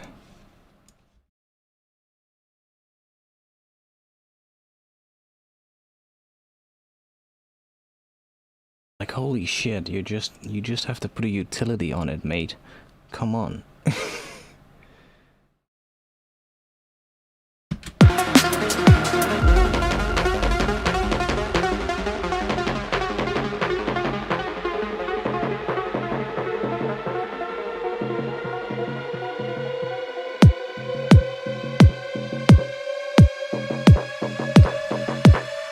See, that's way better. I'm gonna be streaming again next week on Friday, that's for sure. But I might stream again this weekend if I feel like it. So if I do, then I always let you guys know in the Discord. So if you wanna know when I'm streaming, either join the Discord with the link in the chat right now, or follow me on Twitter, which is @artifactsdnb, and then you will be able to be able to see when I do a live stream. Or just keep your eye on my channel, of course. That's the other thing you can do. Anyways, yeah, I'm gonna stop streaming. I'm not sure how long that was, but we've went over 6.5 hours. So that was a long stream, and eventually we did get somewhere, so hey, it has actually taken quite a bit of shape. Thanks for being here. Thanks for the people who pledged on Patreon. If you want to help support the stream and you're watching right now still and you think, hey, Patreon, I use Patreon as well and I would like support the streams, then you can do so by going to the link in the chat right now, and you'll be able to grab some samples on there and stuff like that as well, and other things that I throw on there for you to use. Now I am going to be posting some more stuff on there soon. There's a wavetable pack coming up, and of course the OTT rack, which I'm going to be posting on there. So those are going to be the first upcoming things that will be out on Patreon as well. Thanks for being here. Thanks for watching the stream. Hope you guys liked it. I'll be back again next week, like I said, and maybe I'll stream again during the weekend. And if so, then I'll say so in the Discord, like I said.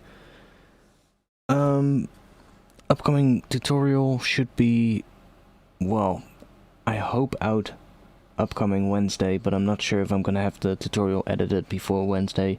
I also still need to finish up the rack, so see if I'll see when I have it done.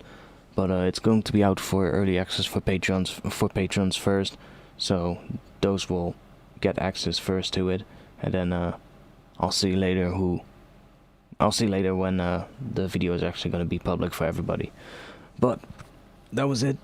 I'm gonna have a bit of night rest, I think, even though it's probably not going to be that long, and I'll see what I can do tomorrow with this little snippet of a track, and we'll see when I'll stream again about this. So that was it. I'm gonna be in the Discord afterwards, so if you join just there, then and have some questions, feel free to post them in the Discord, and I'll try and answer some. And if not, then I'll see you guys again soon. So thanks for watching, and I'll see you guys again soon. Peace.